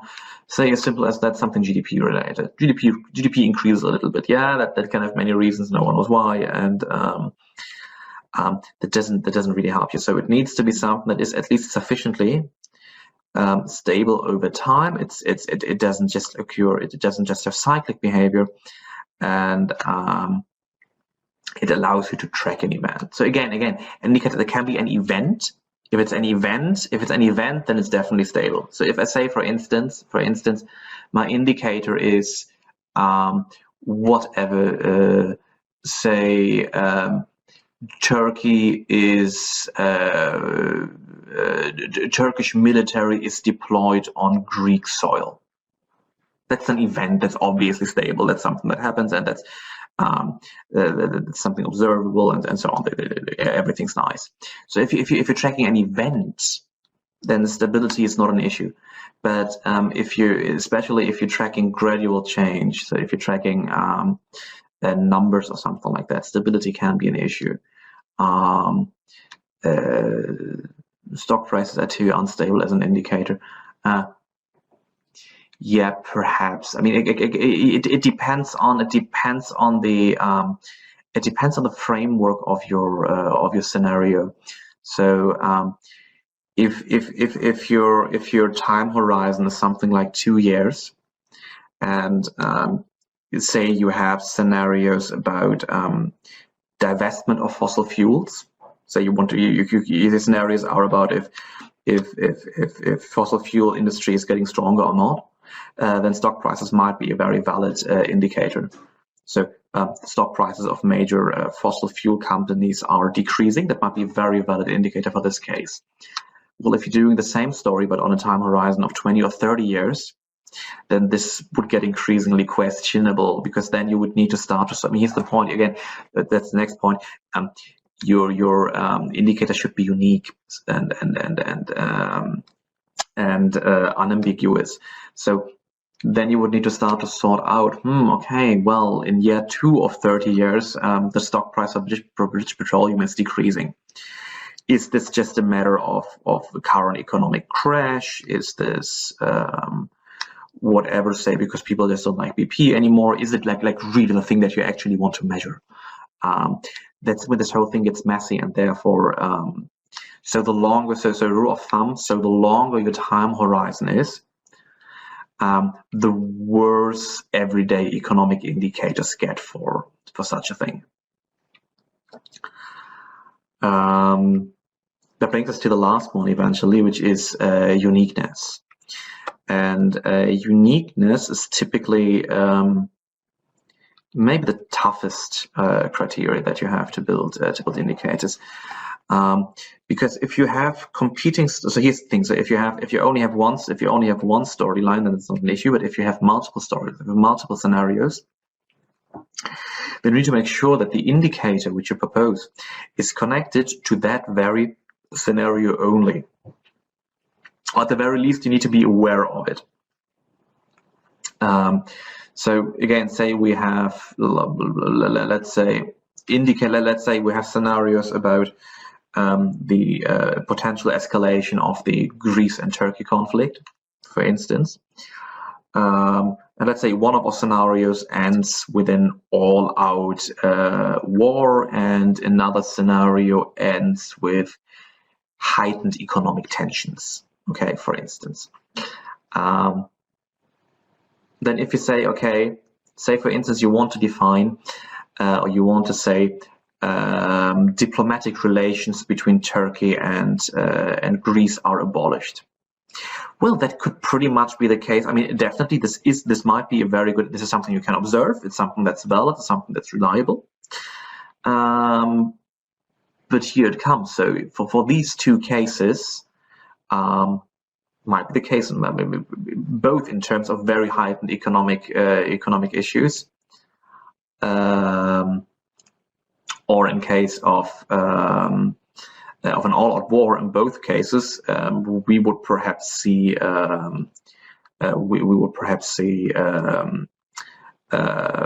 diplomatic relations being stopped. So this one wouldn't be unique. So either you would need to declare that this indicator, diplomatic relations being stopped, applies to both stories, applies to both scenarios, or you just abolish it and you need to find another indicator which is really only hitting one single storyline so far. So again, quick, so observable, you need to be able to get data on this. Valid, it needs to fit your story. Reliability, the data that you have, the infos that you get, they need to be reliable. Stability, it needs to be something that is going to stay there over time, right? And uniqueness, it should apply to one single scenario only. There are also ways to make indicators more sophisticated if you want to do this. So this is obviously just a starting point. So by the way, yes, of course, if you need to leave in between, that's I mean, please make sure to coordinate with your group that everything is working fine. Exactly. So please make sure that the group work is working fine. But otherwise, if you need to leave, so you can make indicators more sophisticated. So for instance, if you have multiple indicators, you could think of ranking them. So some indicators might be better or might be a stronger sign of something than something else. So taking the same example, so diplomatic relations between Turkey and Greece being abolished is a strong sign. But then you could obviously think, okay, having Turkish groups, having Turkish troops on Greek soil is probably a far stronger indicator. So you could start to have a rating for them. You could assign levels of confidence. So how much is this indicator actually telling you? Something also very interesting is you could list sources from which you can get the data. So typically your indicator, these are things as someone who does the scenarios, for you the indicators are something pretty abstract in a sense. However, as the person, so again, ideally, you prepare these indicators for someone for decision support, right? So let's say you give them to a colleague from ministry and they need to use it. Then obviously something they would be very interested in is the question, where the hell do I get the data from? So you want me to track something, where do I get that data from? So obviously your indicator list could also say where you could gather stuff like this. Questions on indicators. I do have one. Is there a way to, there's probably a zoom in button, I'm just not finding it.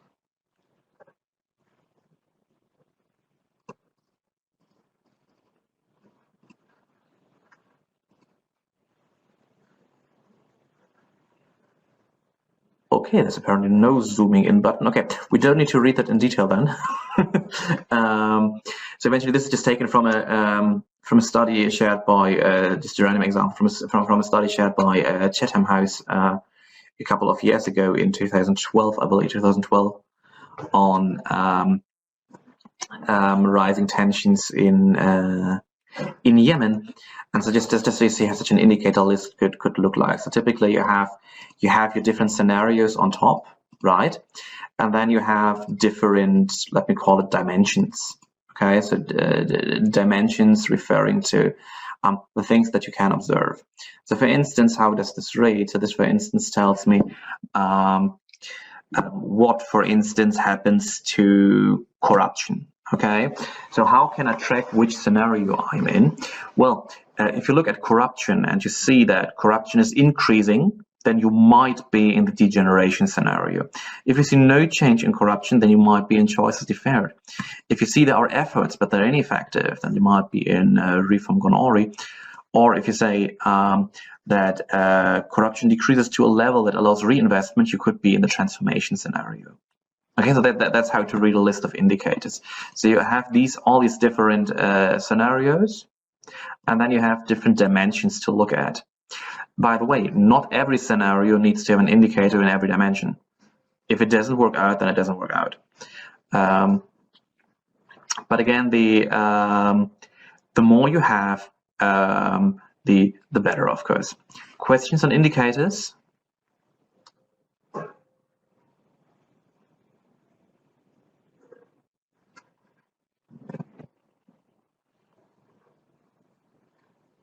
Okay, if not, then let me come to the next topic.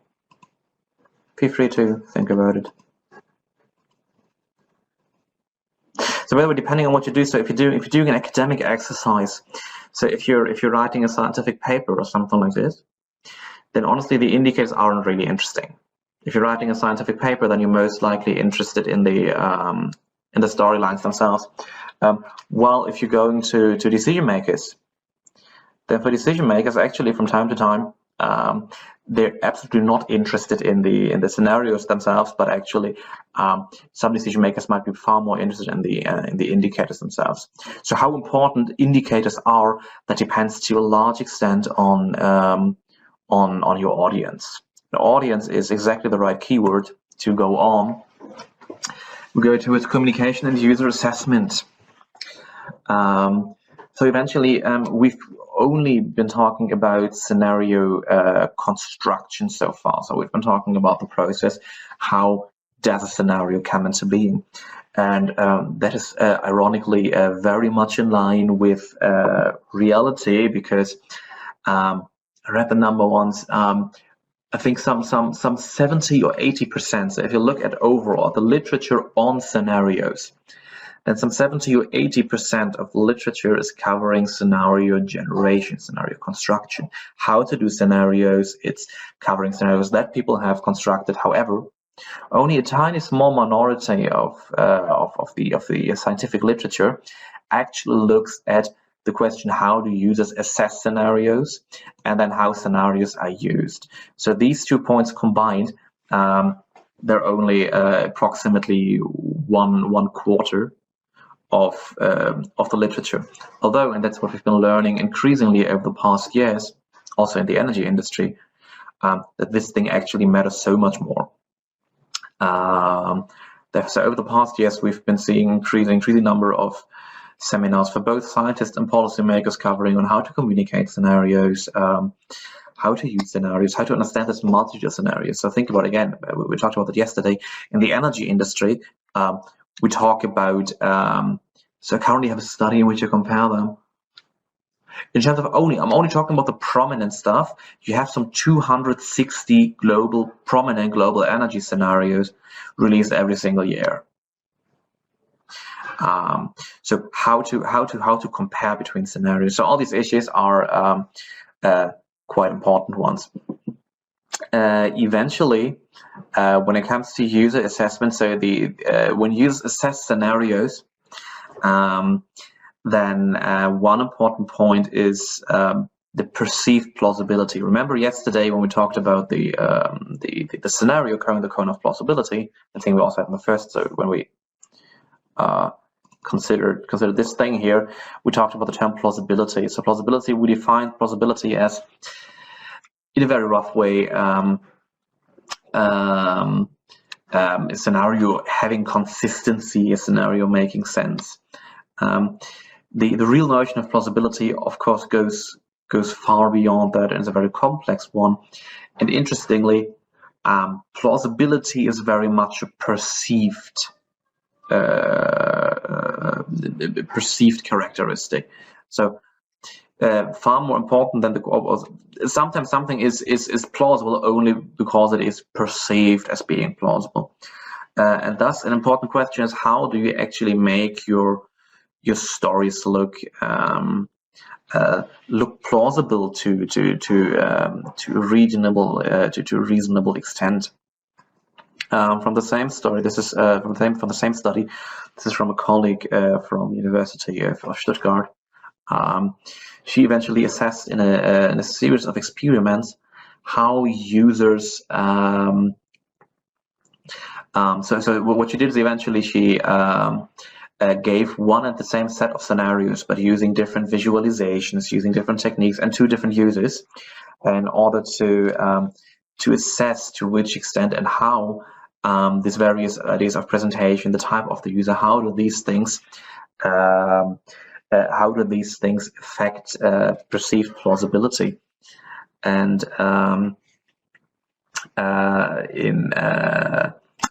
in that regard, so a very strong categorical relationship comes from the format of scenario presentation.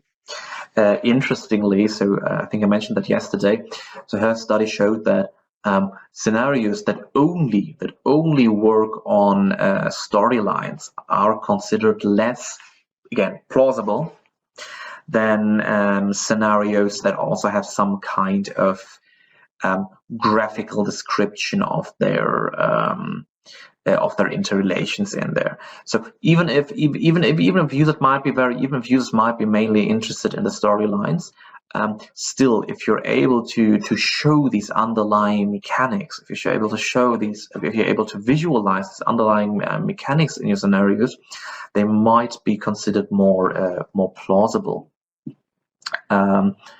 So then, obviously, we have positive and categorical relations from the overall credibility that your sources have. So generally, the better your sources are, obviously, the more the better is the scenario perceived. Interestingly, so the more complex the scenario report was, the less plausible the scenarios were evaluated by the users. What's getting interesting, however, is here on the right-hand side, especially. And interesting is not to say dangerous to some extent, because this is also something that I've seen. So I personally, I've been working on scenarios both in generation and in generating scenarios and teaching scenarios and understanding scenarios. And something I've seen, especially when it comes to climate scenarios, is that people tend to think that scenarios are plausible if they just fit what they like to hear. And that's unfortunately exactly what this study has also shown. So this study has shown that scenarios are perceived to be more plausible when they hit your personal interest. So if you find, if you're interested in climate change, then you will find scenarios that focus on climate change inherently more plausible, which is of course dumb.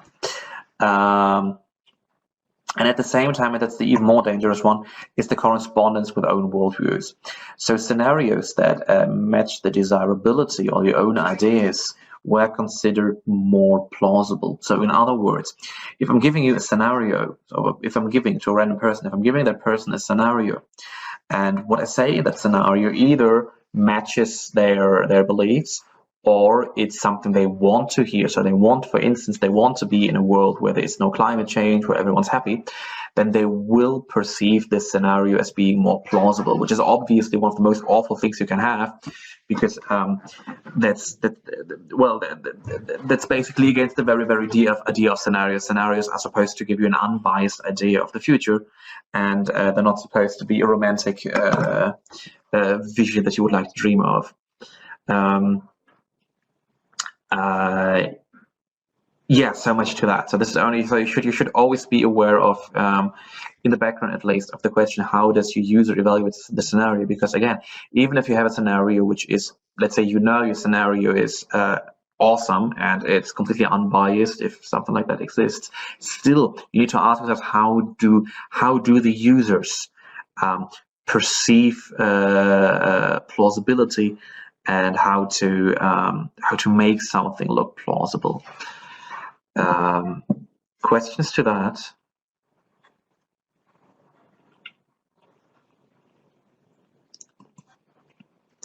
Okay, then giving some brief more comments on communicating scenarios.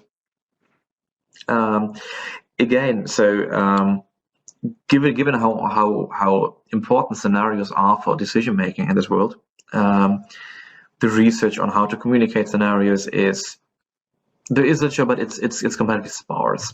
So here just some hints on communicating scenarios. So one of them is if you look at the report itself. So how to structure your report. First, and we already mentioned this. You want to have opening remarks. So you want to be so when you talk to your audience, you want to explain them why do you do these scenarios. What can we learn from these scenarios? What's good with them? Okay, so always, I mean, if you remember, in a similar way, that's what we've done yesterday. So I started this lecture, I started this workshop by showing you the Modi SARS example. So by showing you an example of how strong scenarios can actually be anticipating the future long before it happens. So you want to have something like that. So regardless who your audience is, unless your audience are scenarios researchers, you want to make people aware of how great scenarios are and also what exactly can you do with my scenario.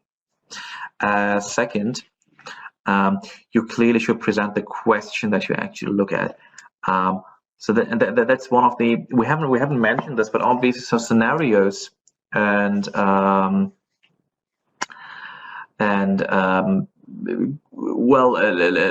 fiction art, so science fiction, for instance. Science fiction is, in a sense, a form of future scenarios. But what the difference is between say a TV show and your scenarios is that a TV show is actually better if it's pretty vague about which question it's actually asking. So if you look, for instance, at the famous TV show Black Mirror, for instance, which is actually mostly a very well done form of scenario development, they're actually good because you need to ask yourself, okay, what exactly is covered in this episode? I'm not really sure. Well, your scenario and your scenario report instead, they need to be different in that regard. They need to be very clear on stressing what exactly are we looking at. Okay, what exactly are you analyzing in this report?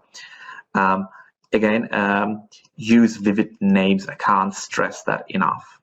It's not primarily a scientific document. A primarily scientific document can have very dry names, but scenarios need to have vivid and catchy names. It's the most important thing. So you want go out. You want the audience to go out and always remember that name. Even 20 years after your presentation, people should still remember the cool name of your scenario. Again, interesting storylines, memorable timeline, obviously, and yeah. On top of that, there are differences between how to address certain audiences. And you wouldn't believe how often it actually happens that scenario presentations go completely wrong because people mix up these audiences. So when it's a scientific audience, then you want to be very explicit about the outcomes, about the data, and about the methods. The scientists want to see that. If you go to a scientist and you're showing them wonderful, cool drawings of your scenarios and how they might impact people's life, then you're out directly. You need to, because scientists want to see the methods behind them, and if you don't show them the methods, then you can be sure that scientists will start questioning your methods. So when you have a scientific audience, be very clear on outcomes, data, and methods. If you go to policymakers and stakeholders, there are actually a number of interesting observations. So you can feel free to Google that publication there. They're well cited source on how to communicate scenarios. So one of them is, and by the way, the stuff gets a little ambiguous, and that's also what makes communicating scenarios a little more complicated. So on the one hand, and generally speaking, having contrasting scenarios, having multiple different scenarios, I think we mentioned having these multiple different scenarios next to each other, that is actually better to challenge the minds of the minds. I'm just reading it in case you need Zoom rooms later. Just we can organize that. what does it mean? So it means generally, if you go to a policymaker, if you go to a stakeholder, you present them one single scenario. The problem is that one single scenario will very often and very quickly be understood as a prediction, which is against what our scenarios are not a prediction. And then you're not going to challenge them, so they will just understand, okay, you're coming in front of that person and you're just telling them that's what's going to happen, and okay, now I know it. But if you want to challenge them, so if you want to give them real decision support, you typically want to give them alternatives. So we learned that some multiple scenario generations anyway having alternatives, and also our disaster type scenarios, by using variations you can have alternatives. Then secondly, again, if you go to, so well, here you want to have equations, you want to be all in. When going to policymakers, scenarios need to be appealing, easy to understand, and communicatively well. That meaning they need to be visualized. Remember, as we just said before, scenarios are at least looking too complex, too complicated. No one wants to read them and no one takes them serious. So be simple towards what you do. When you talk to a policymaker, use a good visualization and use an appealing style. So the better the graphics look, the more serious your scenarios are going to be taken. And this is also something where a lot of stuff goes wrong, especially. Actually, that is one of the main differences between pure academics and students and people with experience in the policy sector. We often talk of the policymaker or the state. Who the fuck is the state? The state isn't one single being. A policymaker isn't one single kind of person. But eventually, if you go to public administration, if you go into ministries, then obviously, as we know, every single ministry has a different objective and different aim. And secondly, people within these ministries have completely different objectives. So typically, you need to. So even if you say, okay, I'm presenting my scenarios to ministry XYZ, then the next question needs to be to whom in that ministry. To whom are you going to present them? Because if you present them to a high-level stakeholder in that ministry, so the minister itself, for instance, then it's a completely different way of communicating than if you go towards middle-tier stuff. So typically, middle-tier stuff in a ministry requires you to go more to its technical content, to show you methods, to show you data. So they typically want to be more involved on the technical side of the scenario. Well, again, if you go to a high-level stakeholder in the ministry, then you're back in this world where, okay, forget about the technical side, and rather give them insights into outcomes, into political trade-offs, and so on.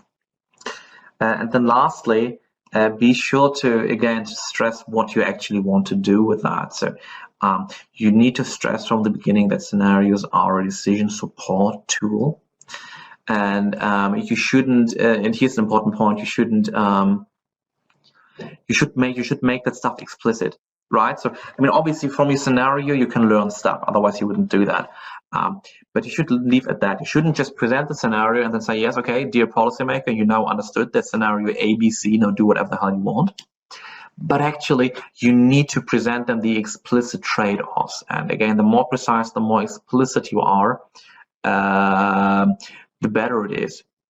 So you take them, okay, based on our scenarios, we would recommend you to do this and this and this. Or if you want to give them more choices, you can decide if you do A, then that's going to happen. If you do B, then that's what's going to happen. But you need to be so you should be very clear on the type of policy support that you're actually giving and on the type of recommendation that you actually give. You can't just leave them vaguely inside your scenarios, but you need to make them explicit. Then lastly, that's the last thing. I'm just showing you some random ideas of how scenarios are visualized. So for instance, if you have So especially if your scenarios can be measured towards specific outcomes, then you can have something like a spider graph. So a graph that shows how your scenarios are performing in certain dimensions. You obviously can have any kind. You might want to show the uncertainty, or in general you can use any kind of timeline bars. Traffic light representations are typically nice. So you tell them what's going well, what's going bad. Obviously, nicely called vague bar charts. You will often find scenarios represented in using again when you visualize scenarios, you need a million times need. Please do not dare to send any person in the world a scenario that again doesn't A, have a catchy name, and B, maybe even more important, that has a picture. Your scenario needs a picture. Minds are reading pictures, not text. No one wants to read your text. Let's be honest, probably no one will ever read your text. People will see these pictures. Okay, so everyone who I present this is taken from one of our scenario reports.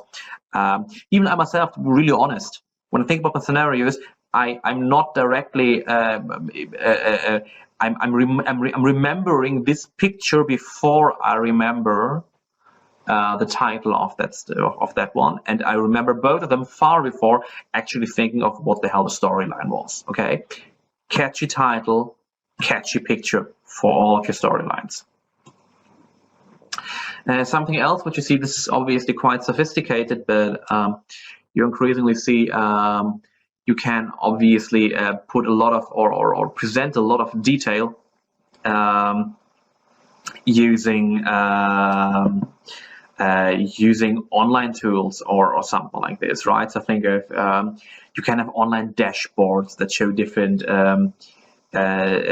key indicators that come from scenarios or similar issues. So especially in the context of land development, urban development, maps are of course a great way to visualize scenarios. So we're just showing on maps exactly what would this scenario entail over time.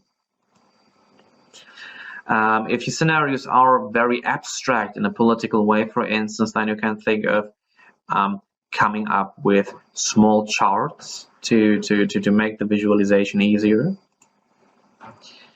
At the very least, you can have a scenario matrix. So this is, I mean, you anyway largely have these kind of matrices from if you have a driver assessment in your scenario. And yeah, something I don't have here, just didn't have a good example at hand.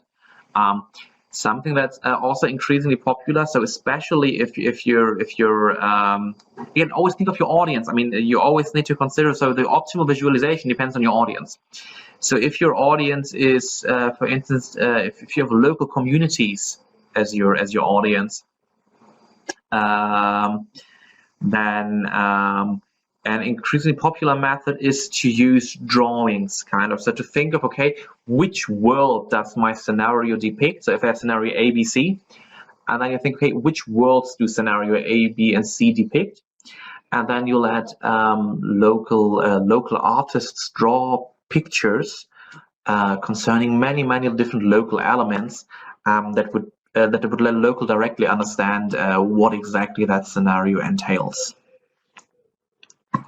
Questions on communication and visualization?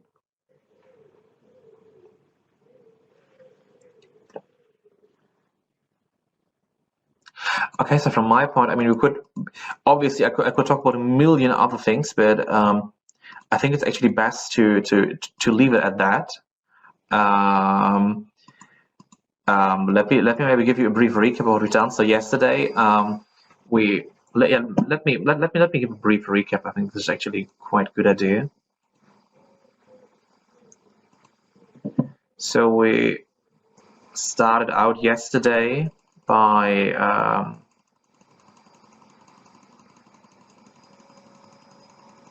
there's no quicker way to do that, is there?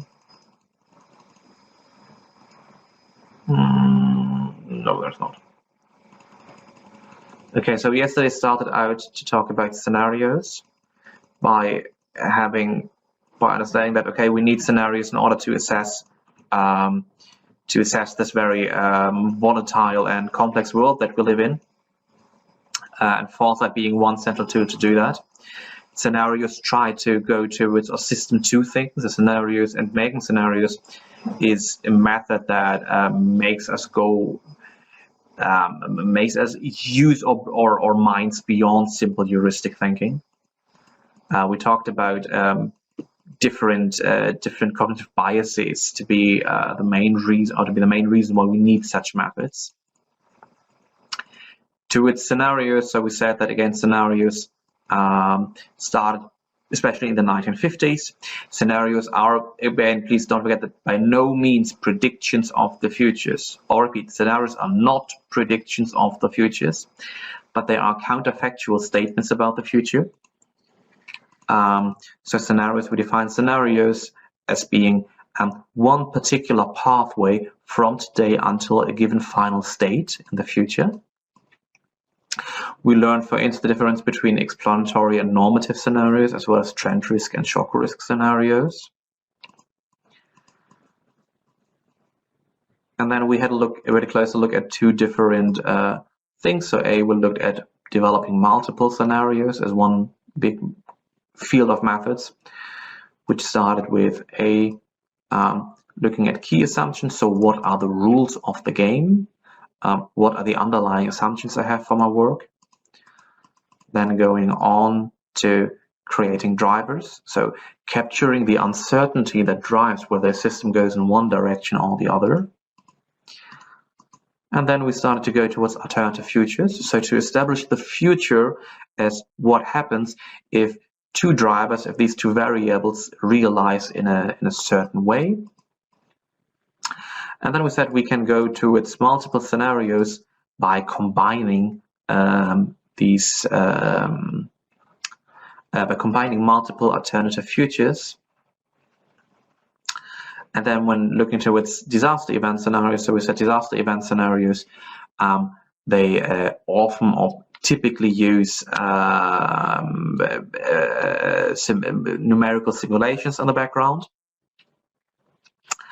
Therefore, this is a bit sparser and a bit less stringent as a process.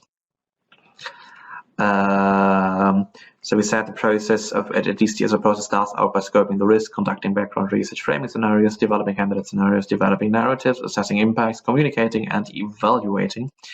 We've looked explicitly at developing candidate scenarios. So if you have different disasters to consider, then you choose typically choose the disaster that has the highest importance and the highest uncertainty, unless you want to maximize the range of outcomes. We mentioned the different aspects that a narrative needs to consider, and we then went to its again. So we mentioned variations of the narrative as one specific tool, how to make how to go broader in a sense, or how to create a similar notion to multiple scenario generation. Please remember to take care of the entire scope of the Stample Plus framework. And then today we mentioned we started out by explaining what indicators are. So indicators as a way to establish, for instance, an early monitoring tool. We considered the different criteria. We mentioned how plausibility is generally how plausibility is perceived. Some of these factors are factors that you can influence, others factors you can't influence. We talked about communications and the importance of spelling visualization correct. I'm sorry.